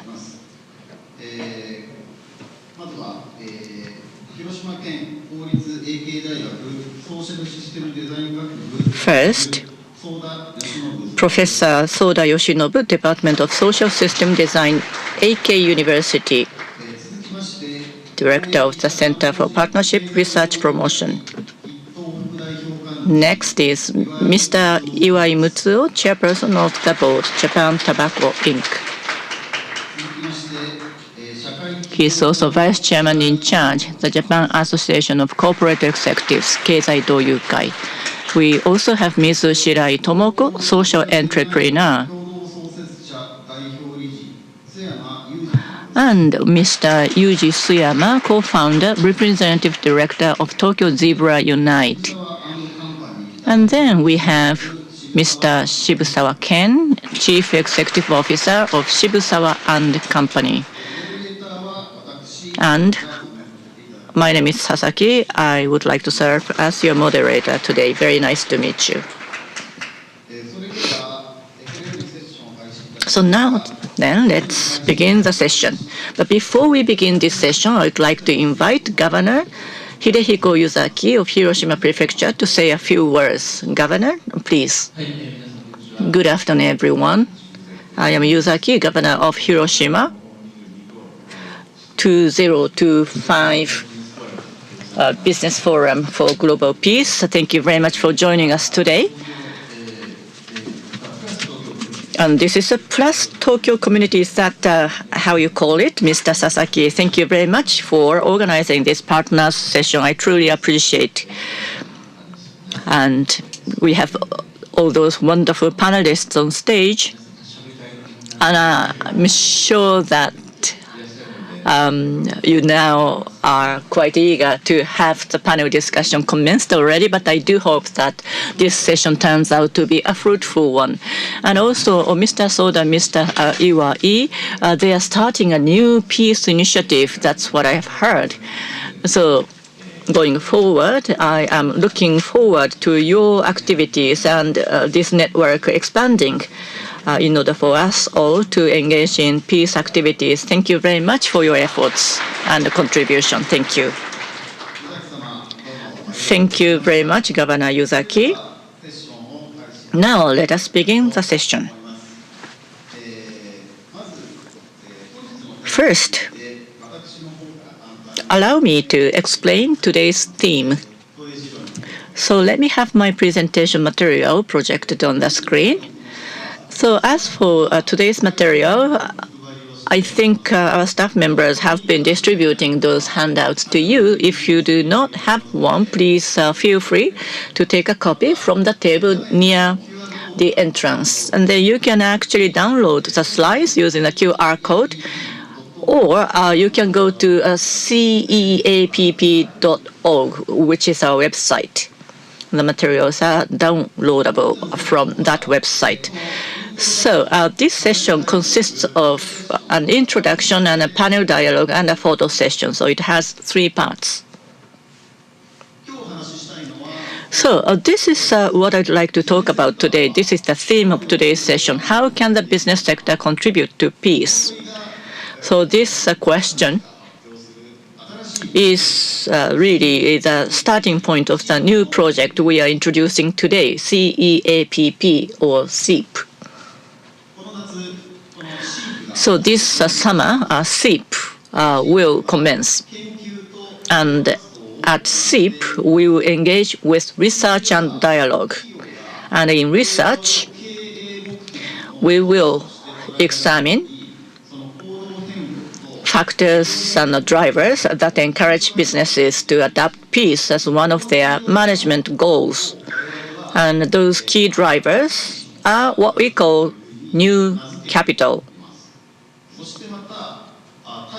And in our dialogue program, and peace is a complex theme. In order to do the research on this complex theme of peace, we will engage not just the business sector, but also the NPOs and researchers to do the research. So we will have a dialogue amongst all of these stakeholders. So over the next year, SEEP will carry out its research and dialogue program. And then towards May, it may be that this same conference may take place in Hiroshima, and on that occasion, we will strive to compile and publish the SEEP report next year. And this report will serve as guidance for companies to apply our research findings in practice.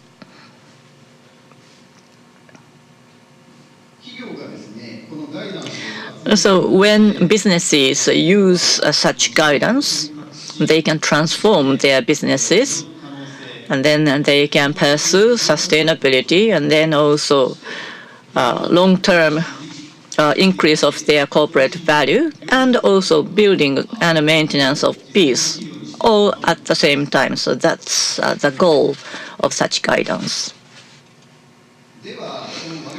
So now, what we call new capital, what is it?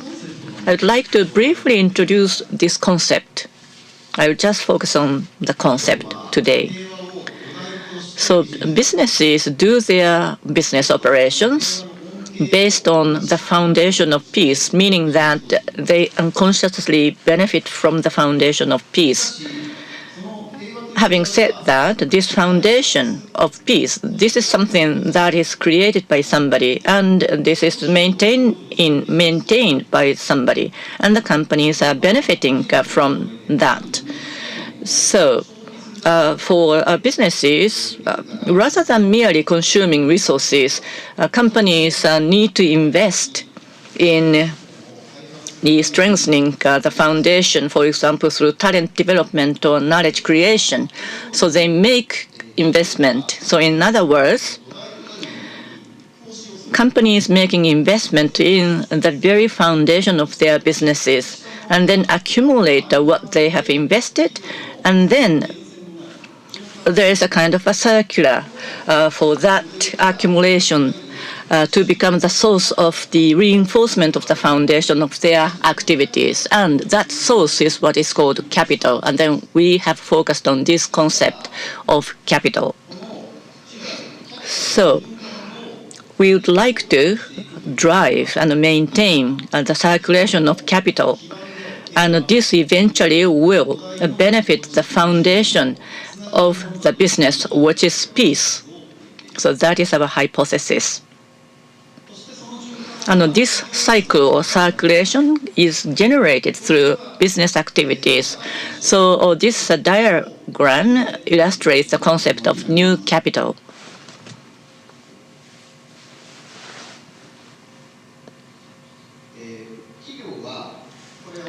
So as you can see from this diagram, companies have different resources such as financial, manufactured, intellectual, human, social relationship, and nature. So these work as input to produce output, and what's being output is circulated to once again become input. So there is a kind of circulation here. However, there is a problem here. The balance of this circulation and the distribution of this circulation, that can be the problem, because the nowadays the output is very much focused on the financial resources or the capital, and that is probably inhibiting a peace or producing certain social challenges. Therefore, we need to optimize this circulation of capital and then enhance the circulation of capital. And that is the concept of new capital that we are advocating. And then by strengthening this, companies can transform themselves and increase their corporate value. And that can eventually lead to the maintenance and creation of peace. So that's what we think. And then this is the idea that we put together in this SEEP prospectus. It's called the Prospectus of SEEP. And then this is included amongst your handouts. And then this document has been formulated by the members, including the panelists here. And we had 7 rounds of discussions amongst those members in the past 4 months to formulate this prospectus. So today, the members of the formulation of this prospectus are here in this venue. And then we have Soda-san, Iwai-san as co-chairs, and committee members Shirai-san and Suyama-san, and also the advisor Ken Shibusawa are here as the panelists today on stage among all these members. So I do hope to have more detailed discussions about this SEEP together with the panelists later on. And of course, that this is not an activity that's done on our own, but Governor Yuzawa and also the citizens of Hiroshima will be cooperating with them, and that being the foundation, will be working together with NPOs, researchers, and company managers. So we will have dialogue and we will have network of all those stakeholders. So this endeavor initiative will continue for 1 year. So it's going to be a long-term program. So if you agree with our purpose, I do hope that you will join us. You can be individuals, you can be companies. By all means, I do hope that you take interest and take part in this. You can be fellows, you can be companies supporting research and implementation, or you can be sponsors. So we are soliciting your support in many of these roles. So please consider that possibility. And if you will, please let us know. Or you can just access the website to send your inquiry. Thank you.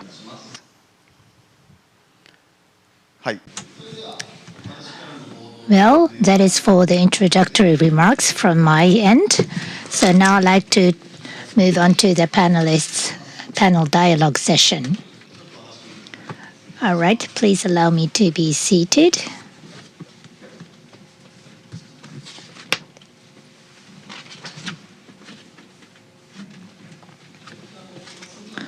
Well, without further ado, well, as an ice-breaking,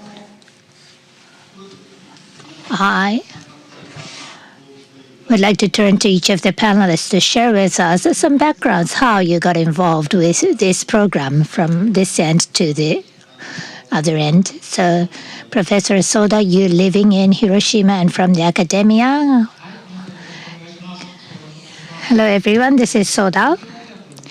I am with the Prefectural University of AK University and also the HBMS Business School is my profession, so I would like to speak from the academia point of view. Well, 2 things that motivated me to participate. One, as a researcher, I'm specializing in social system design, and This is, of course, about building the new social system model that creates peace. So that was my area of interest, obviously. And we haven't had much research done in this area.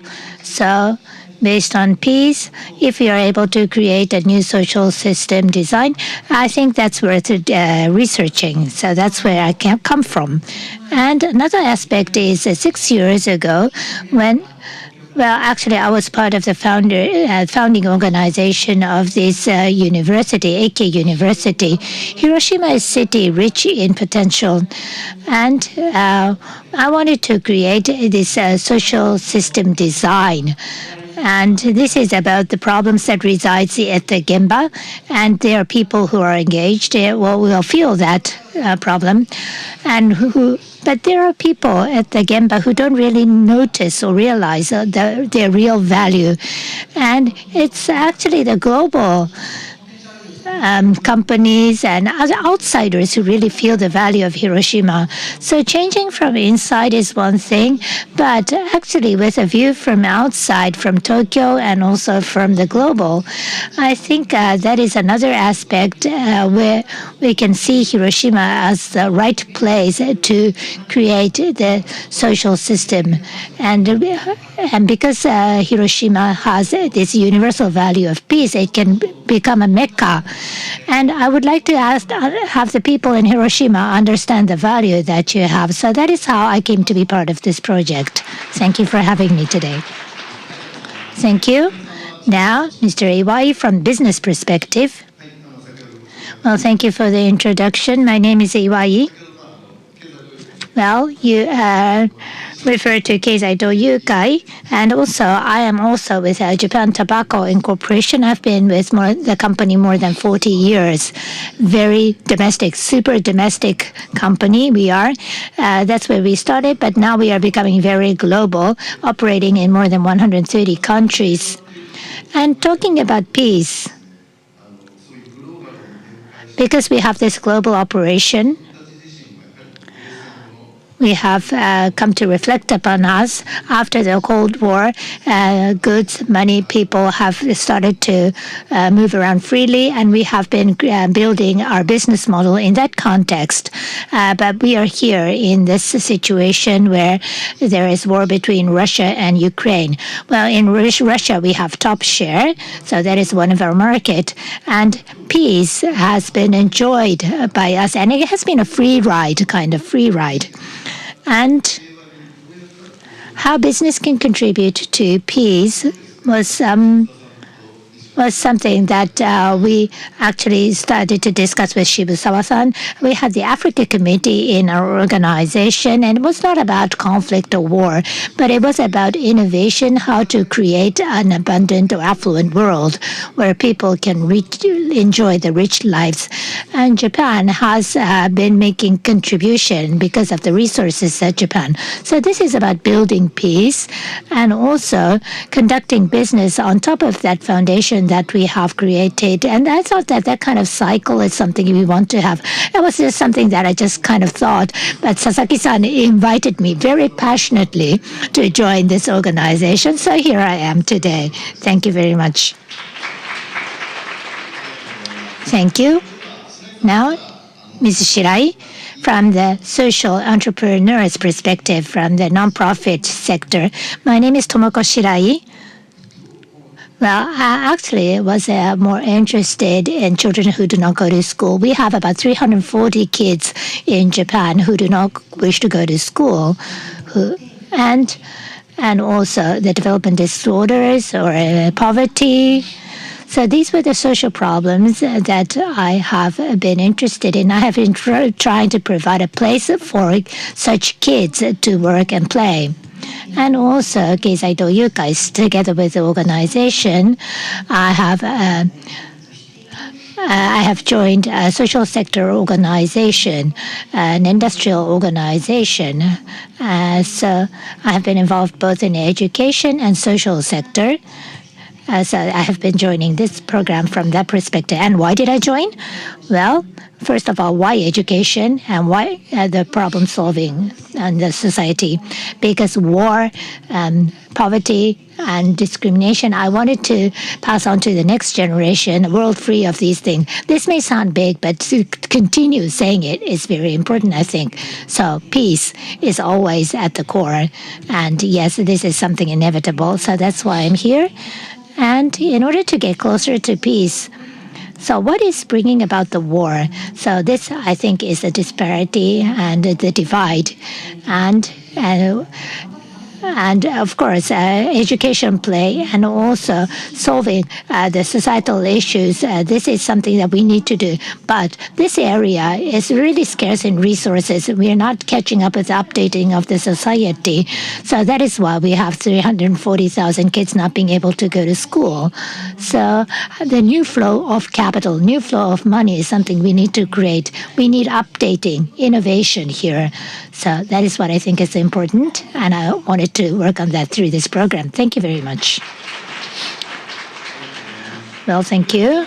Now, Suyama-san, from the investor's perspective. Well, yes. Well, thank you very much for the opportunity today. Yeah, Shirai-san, I felt you very heated up, very passionate and emotional. Thank you. That's good. Well, about the background, well, I have nothing special. So I was with the public. I was a public servant with METI, and then investment in the venture capitals. So investment in venture companies, we can only support a limited number of people.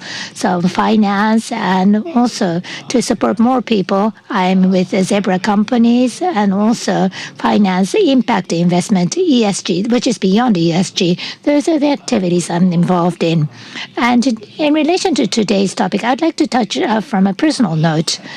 From 8 years old to 20 years old, I've been playing baseball all the time, from morning till night.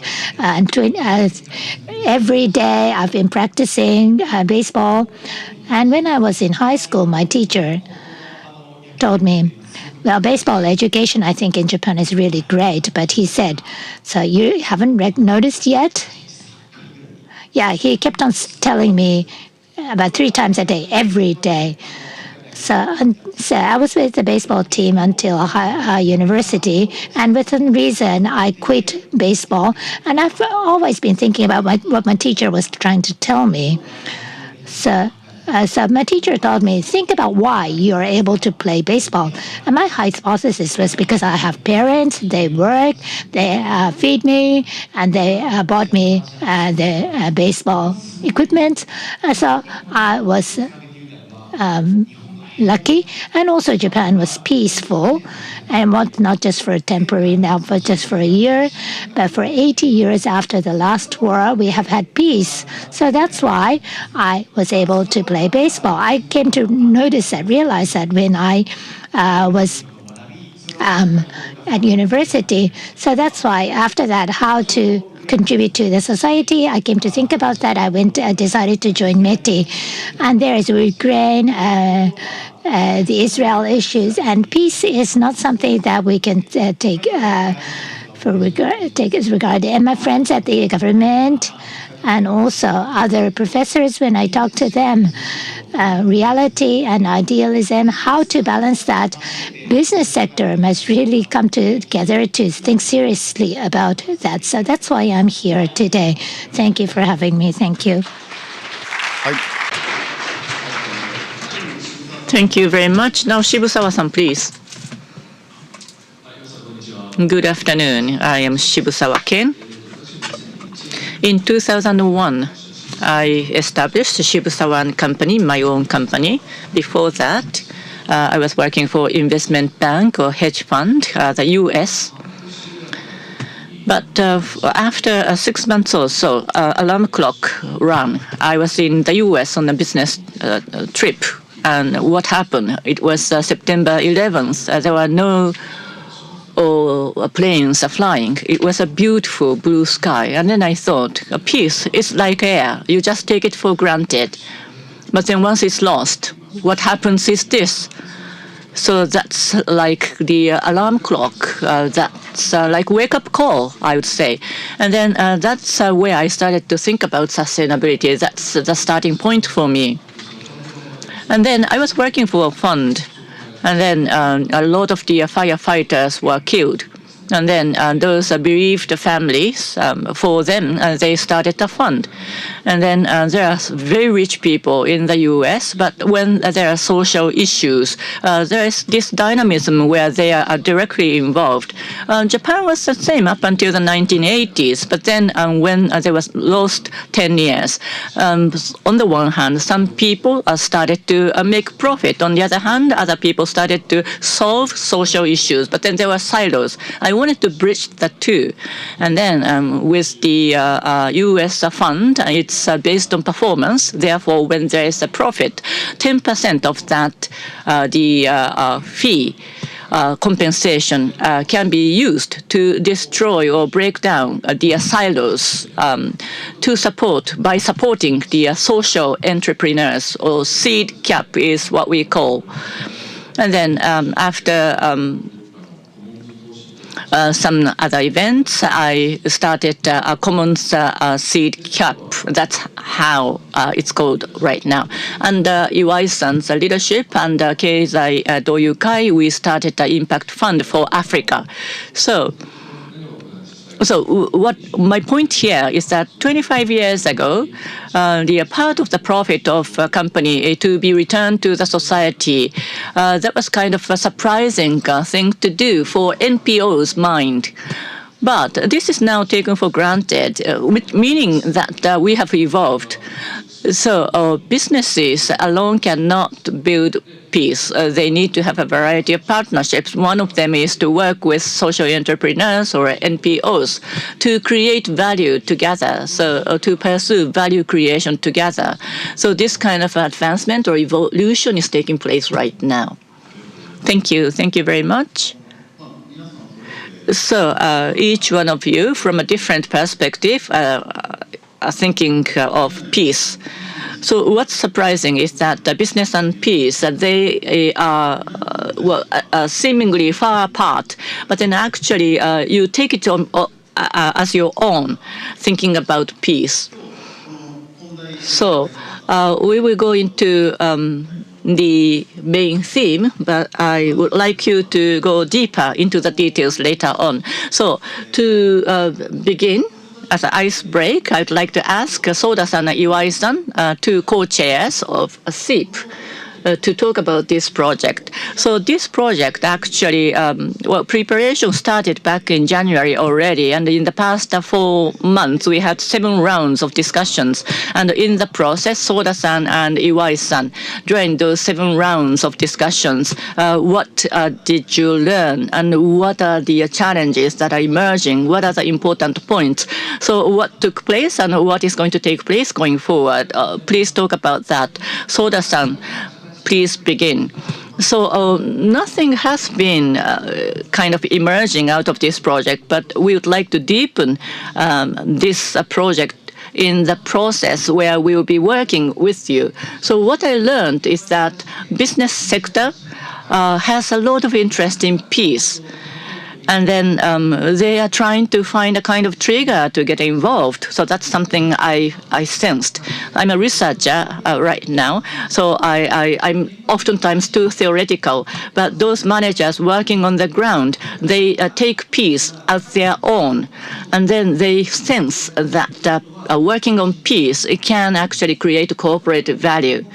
So how can we verbalize that? That is very important. And there are 2 perspectives. So one thing is about social system, because we are talking about capital as a big theme.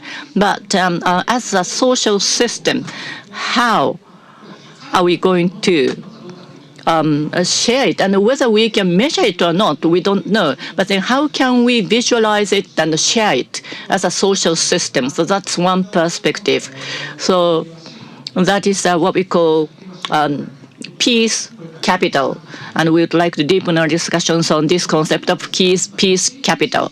Another one is about management system as a business of a company. How should we understand it? Because within a company, within an organization, how are we going to incorporate it? And as an output of the business, how can a business present added value to society, to the world? So a peaceful business, is that possible? So I think these are the two perspectives.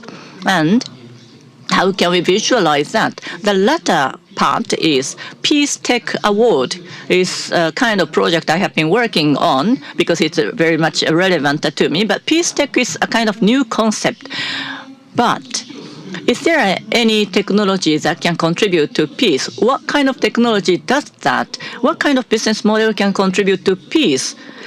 We don't have answers to that, but as long as we start accumulating case studies, we can probably standardize them and come up with some commonalities, make them universal, and then find value there together. And then within this project, a framework of SIP, we can have that discussion together. I'm sure that everyone is eager to talk, so I won't be too long and give the baton to Iwai-san. Thank you very much. So yes, I am a business person myself. And one thing, like if you look at the conflicts globally, how can we directly impact such a situation? What kind of a product, what kind of services they can actually contribute to the situation on the ground. But then another thing is indirect involvement. How can we use Japanese resources so that African countries can thrive? And then, of course, as a business, how can we at the same time get return? So the foundation of peace requires innovation, not just donation, but innovation. So yes, we just touched upon technology, but then something different from the past, a new way of doing things can actually enrich a country. So that is kind of thing that can be called a contribution in the area of negative peace. That is my hypothesis. And yet another completely different perspective. And it's not just about conflicts and wars, but then around us, is there a society that is truly peaceful? So that's about positive peace. And then not just the world peace, that is a big piece. But what about my own organization? What about the well-being of my own employees? What about the communities around us? As Shirai-san said, no one left behind. Is that really the case? So we need to have foundation for those smaller peace around us. So that's another way of contributing peace. So we talk about collaborative capitalism. And this is a concept in Keizai Doyukai, because companies have resources, companies have certain funds, but the NPOs and NGOs, they're working on the ground to address the social issues directly, and those people can come together. And then managers, company managers can feel like empathy there, and that is about ethical capitalism that's talked about by Gabriel. And if there is something I can do, so let us do that together to make the society peaceful, and then that can lead to the bigger piece of the world peace. So that is the kind of a circulation I would like to make. So that is the hypothesis I have right now. Once I start thinking about it, I think it's quite grand, but then there are things that can be done quite close to us. That's what I think. Thank you very much. So let's have a free talk from now on. And I would like to just say one thing. That is, as Soda-san said, Peace Tech Award, which took place, what kind of technology can contribute to peace? What kind of startups are there that are contributing to peace? And as we heard now, so the social entrepreneurs, so you are working for peace. What exactly are you doing? I think we need to hear from people who are really working on it. And a dialogue there, I think, is going to be important. Shirai-san, to you. Well, thank you. Well, in terms of education, well, the technology that we need to employ doesn't require a high level of technology. No. Well, AI device per student, yes, we already have that now. But Wi-Fi, we can get connected all at once. So internet connection, that is run about where we need. So there is really a gap between what's happening in the society. So it's really poor and also very scarce. The resource is very scarce. And that is generating the divide.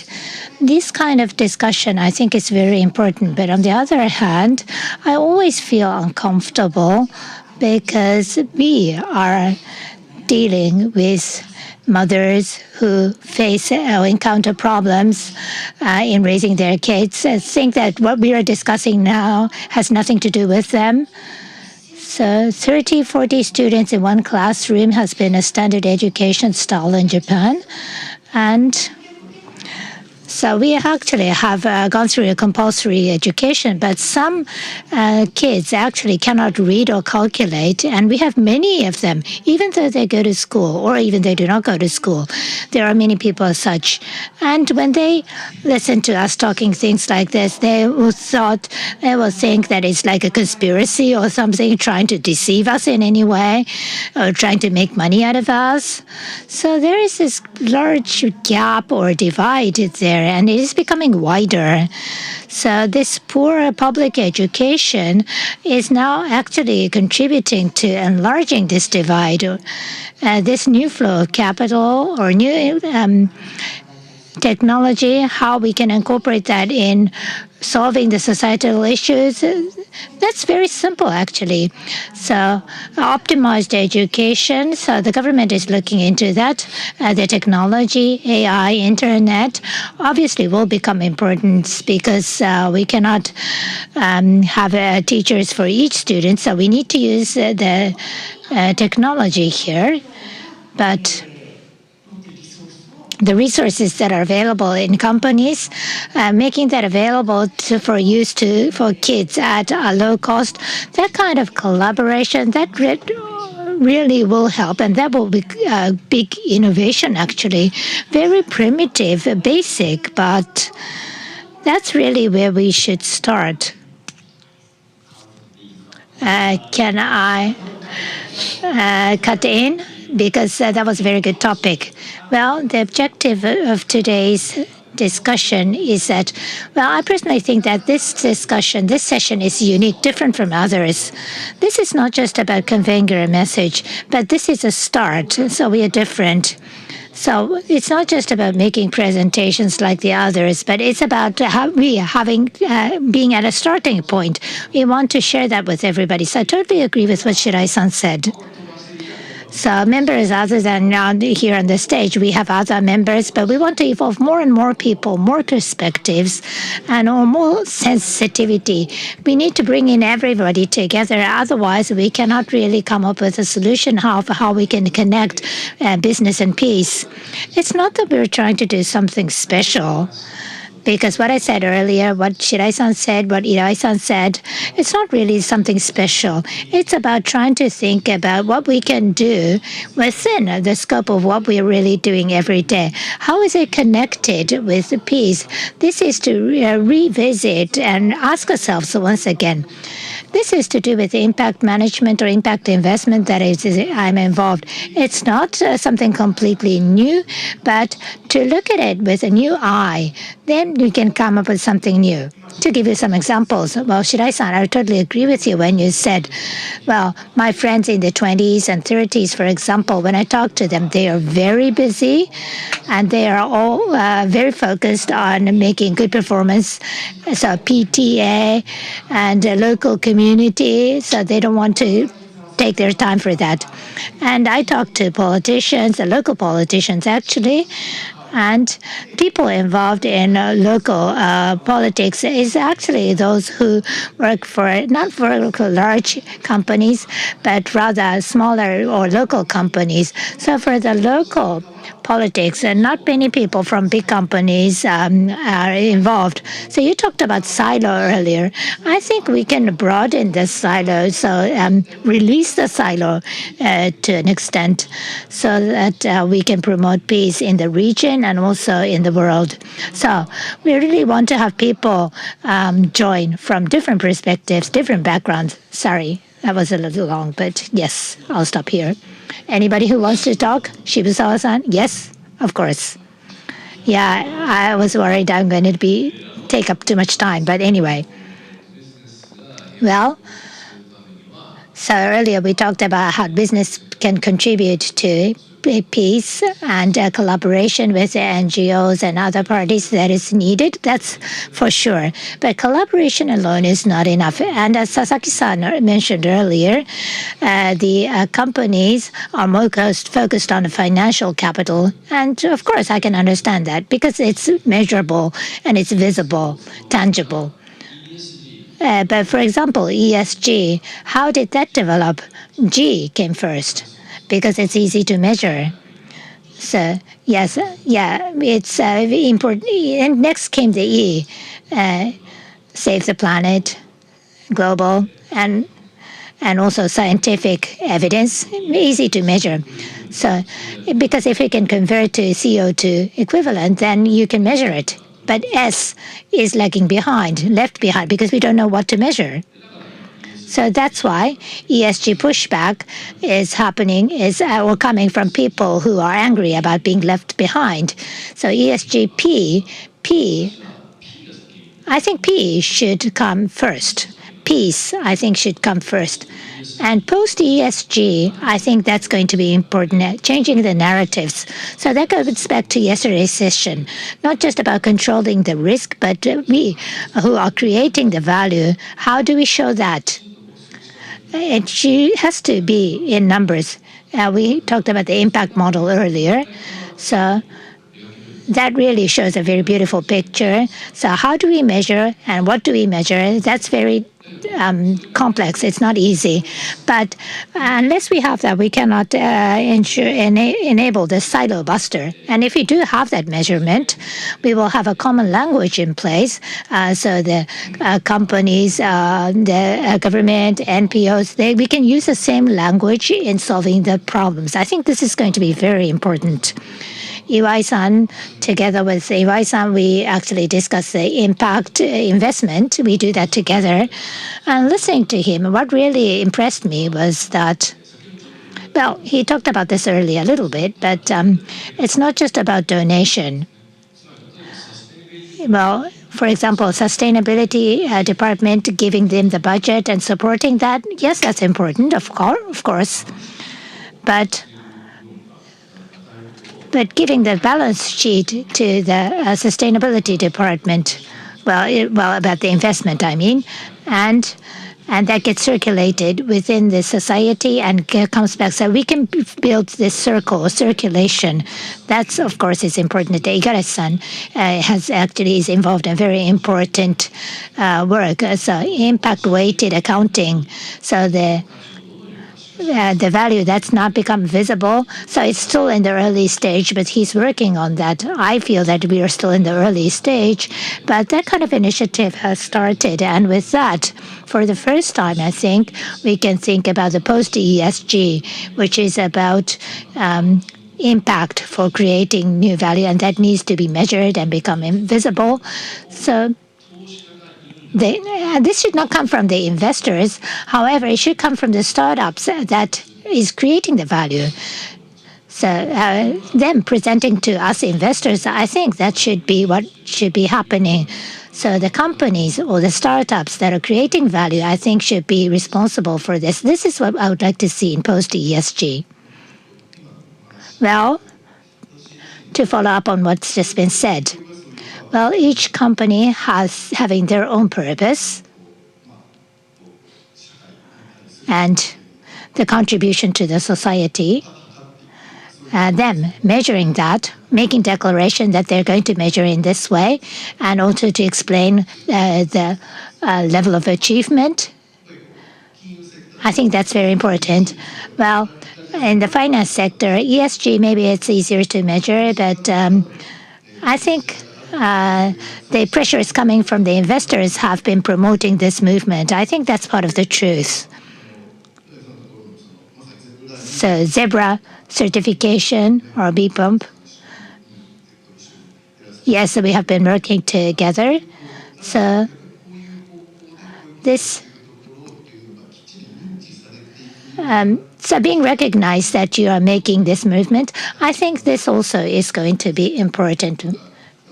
So in that sense, so if everybody gets engaged in commons investment, that'll be great, but we're not there yet. Yes, from the investor's point, yes, I was wondering, what's your view? So when it comes to investors are not just one. There are investors that are looking at only ROE or this term. So there is a kind of diversity of investors.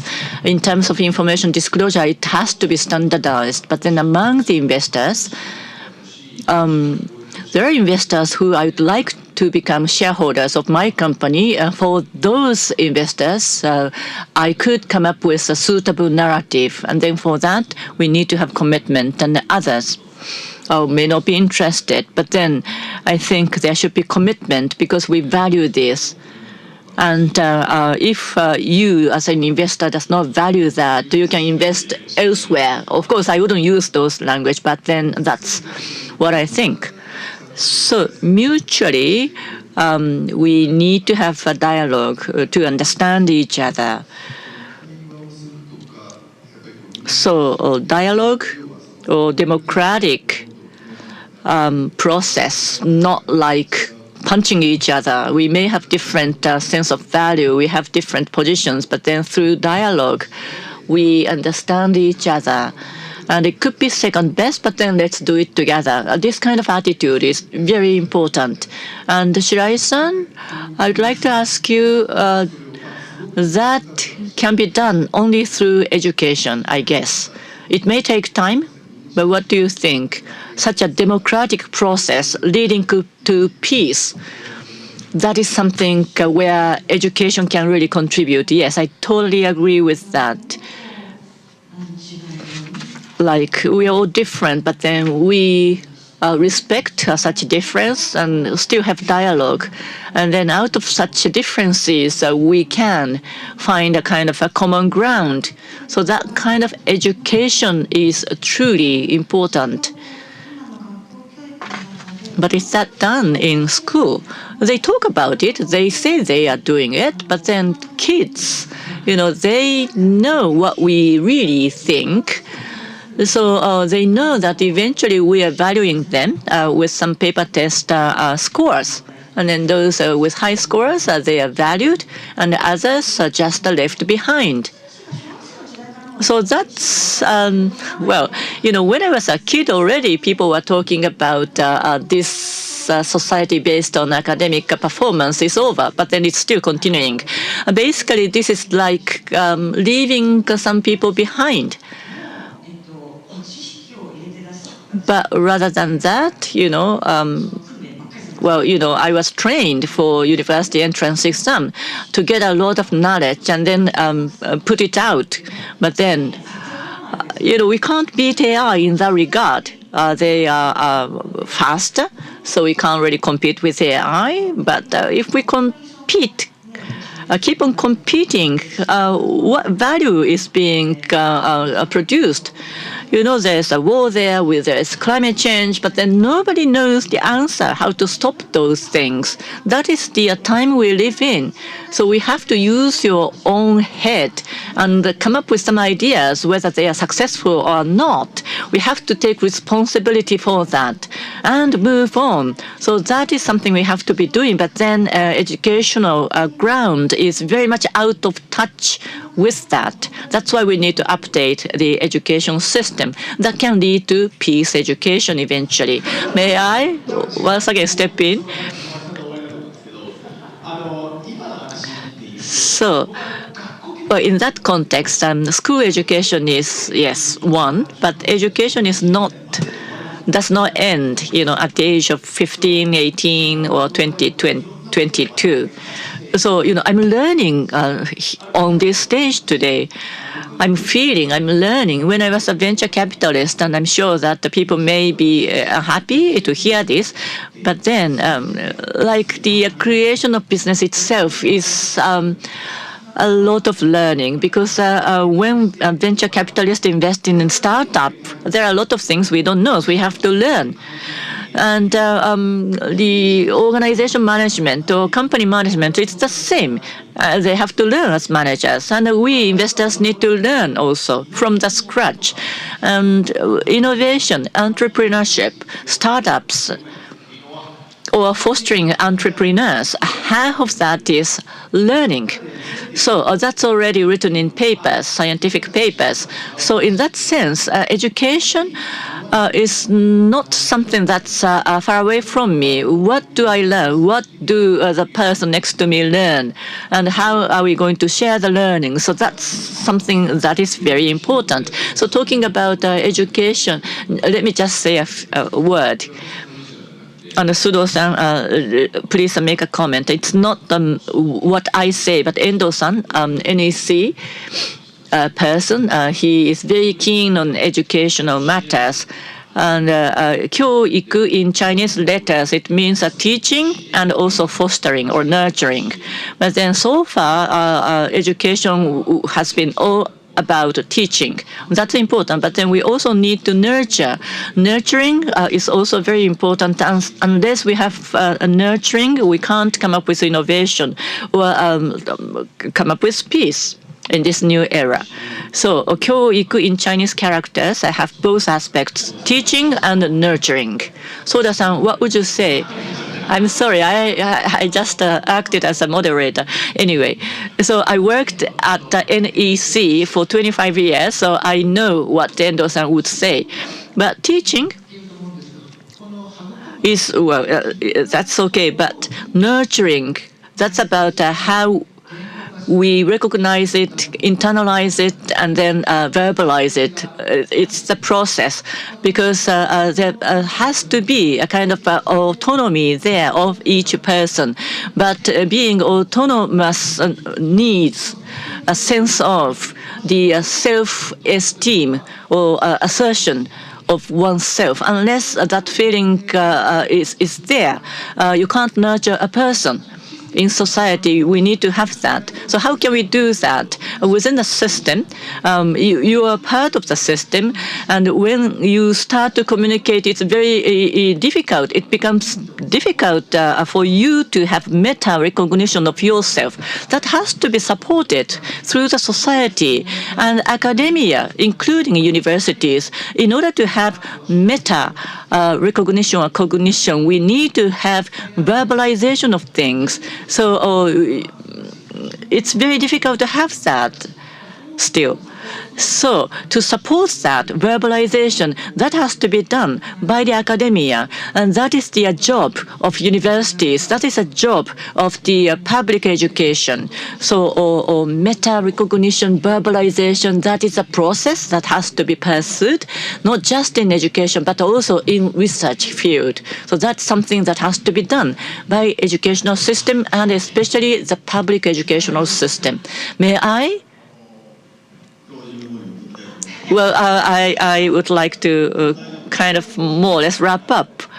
Well, that's okay, but yeah, go ahead. So what is happening in the world right now is it's about meta recognition. Leaders who do not have such meta recognition becoming dictators. They don't understand that they are loud, they are powerful, but they're leaders, and then they are kind of oppressing the people who are good people. Why is it that we do not have metacognition? It's because of the education. Eventually, at the end of the day, it's all about education.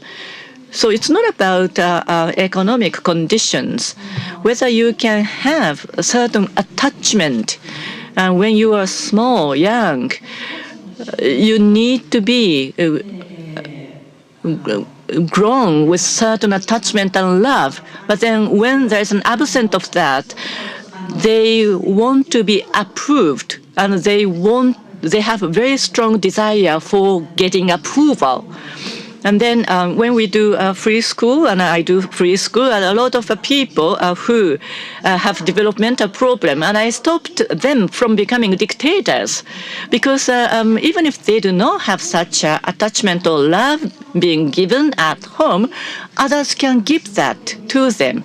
And some kids may be very extreme, but then they can grow into a very soft, round leaders. So that's all about leaving no one behind. Unless we do that, there can be just one extreme leader who just impact everyone in a negative way. So I think education is very important in terms of no one left behind. Well, about metacognition. Well, yesterday, Marcus Gabriels talked about this in his speech introducing the revitalization of capitalism, Colin Mayer. And I actually had a chance to read the book. And what Mayer was talking about was to do with the golden rule. So golden rule basically is coming from Christianity. Do things what you want others to do for you. Do not do things that you don't want others to do for you. And he also talked about the new golden rule. So what others don't want done, and don't do to them, and do to others what they want done. Do not the difference. It's not about you, but it's about the partner. And from the Eastern philosophy, so you start with yourselves. And it's metacognition. It's about your partner, the jin. About the five senses, a jin is the most difficult.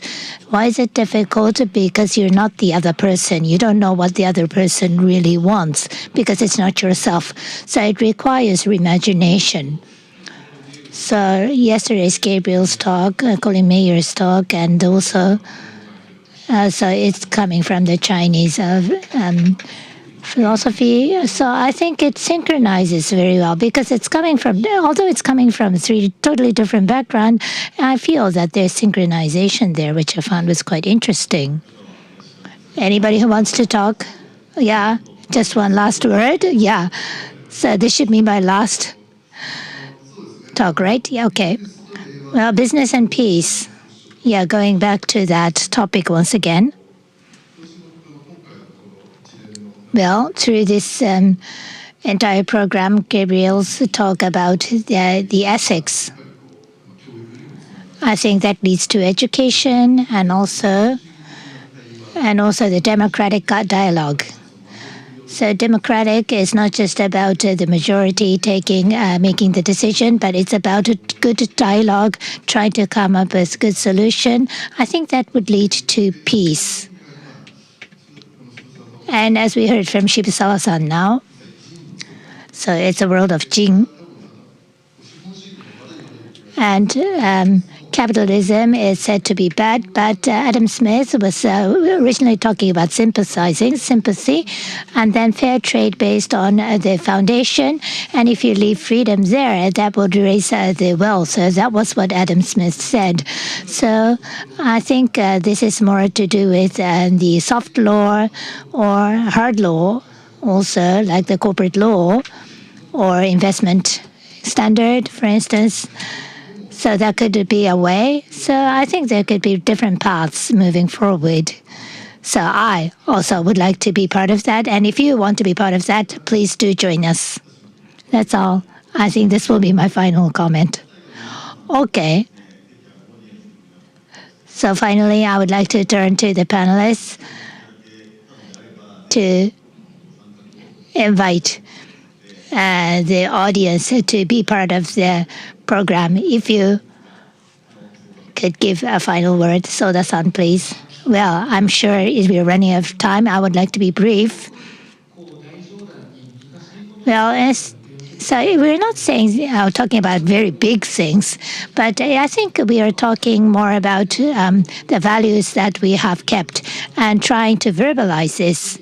So if you feel that you can resonate, if you can agree, so regardless of what position you are, please raise your hand and we welcome you to join efforts because Hiroshima is really a special place for that. If you're interested, you're always welcome. So please do let us know. Please contact any of us after this. Thank you very much for coming today. Iwai-san, would you like to? No, I've already closed. Okay, yeah, looking forward to working with you. Thank you. So Shirai-san? Well, I'm repeating myself, but this discussion, so this is not somebody else's problem, but it really is related to your everyday life. But to have everybody take ownership, this is what we want to do. People from the NPO, I always tell them that we are the ones who need to deliver the information, and the young people who are supposed to be receiving this information, they only get information TikTok and Instagram, not from books or newspapers or magazines. How are we going to deliver information to that? It's not that we are going to do TikTok, it's not that, but I think it's really the divide here. So they feel that we are talking about something too big, not anything to do with them, but rather we really want to join hands, work together. So please do join us. Thank you. Okay, I'll be brief. Well, what I value most, I think it's the same with everybody else. So I'm not sure if I'm able to metacognition, but what did you think? Don't you think we are having fun? We look like we are having fun. It's not that we are trying to be serious, trying to discuss difficult topics. It doesn't look like that. I think you could feel that we are enjoying ourselves, and I think that's really the key. Yeah, I think it's always like this. Yeah, everybody very candid. Yes, and very fun. So yeah, looking forward to your participation as well. Thank you. Okay, thank you very much, everybody. So what is needed for health is what we already have. So I think it's about curiosity. So Jean, Joe, we use difficult words, but it's about curiosity, wanting to know something that's not happening, not in front of you, but elsewhere. So yes, please raise your radar for curiosity. I'm sure you already have your radar up, but yes, please create an environment where everybody can raise their awareness and curiosity. Thank you. Well, thank you very much. We will be spending the next 12 months on this program. And starting from Hiroshima today, this will be our start. And if next year, if there is this forum held here in Hiroshima next year, we would like to make the next round of presentation. The Hiroshima Declaration was declared yesterday with the presence of the Governor Yuzaki. So we would like to collaborate with them and also would like to work for this program. I appreciate your support. And last but not the least, we will, as I mentioned, we had three parts to our program, the final one being the photo session. And this for this meeting today, we have other committee members and also the NPOs, the representative of NPOs who are working closely with us. So I will call out their names one by one. So I would like to invite them to join us for the photo session. So I would like to call out the names. So if you could come up onto the stage one by one. Well, first of all, SEEP committee members. Kibo, social investment professional, Mr. Takeshi Igarashi. Please come up onto the stage.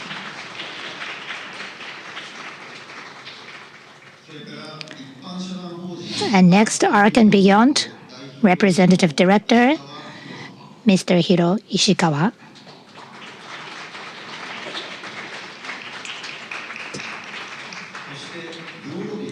And from Globis, Graduate School of Management, Ms. Suzuka Kobayakawa. And from B Market Builder Japan, co-representative Ms. Yuki Mizobuchi. And next, the advisor from Cinnamon AI, Chairman and CSDO, Mr. Yoshimitsu Kaji.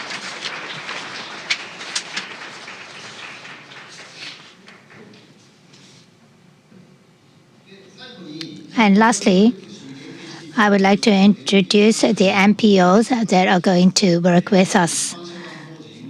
Sharing Economy Association, Representative Director, Anju Ishiyama. And NPO Peace Day, Representative Director, Takashi Inoue.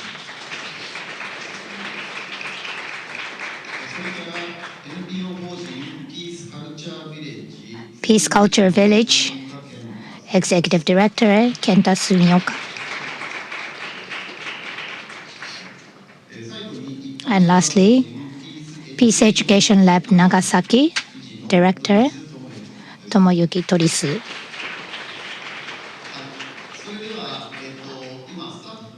All right, the staff will bring the chairs to the front row. You've missed out somebody. Sorry, I've missed Imanishi-san. Sorry for that. One Young World Japan Committee, Executive Director, Yuka Imanishi. I apologize. Sorry. All right. So this will be the project member for the next 12 months. So you're always welcome to join our project. Okay, so we will rearrange the stage. So we'll bring up the chairs to the stage.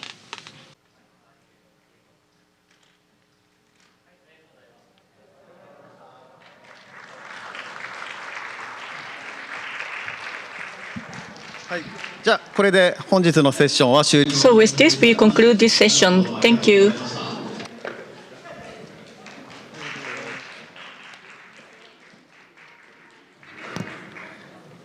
国際平和拠点広島東京コミュニティの皆様ありがとう。Thank you very much. This concludes all the sessions in the room Setouchi B.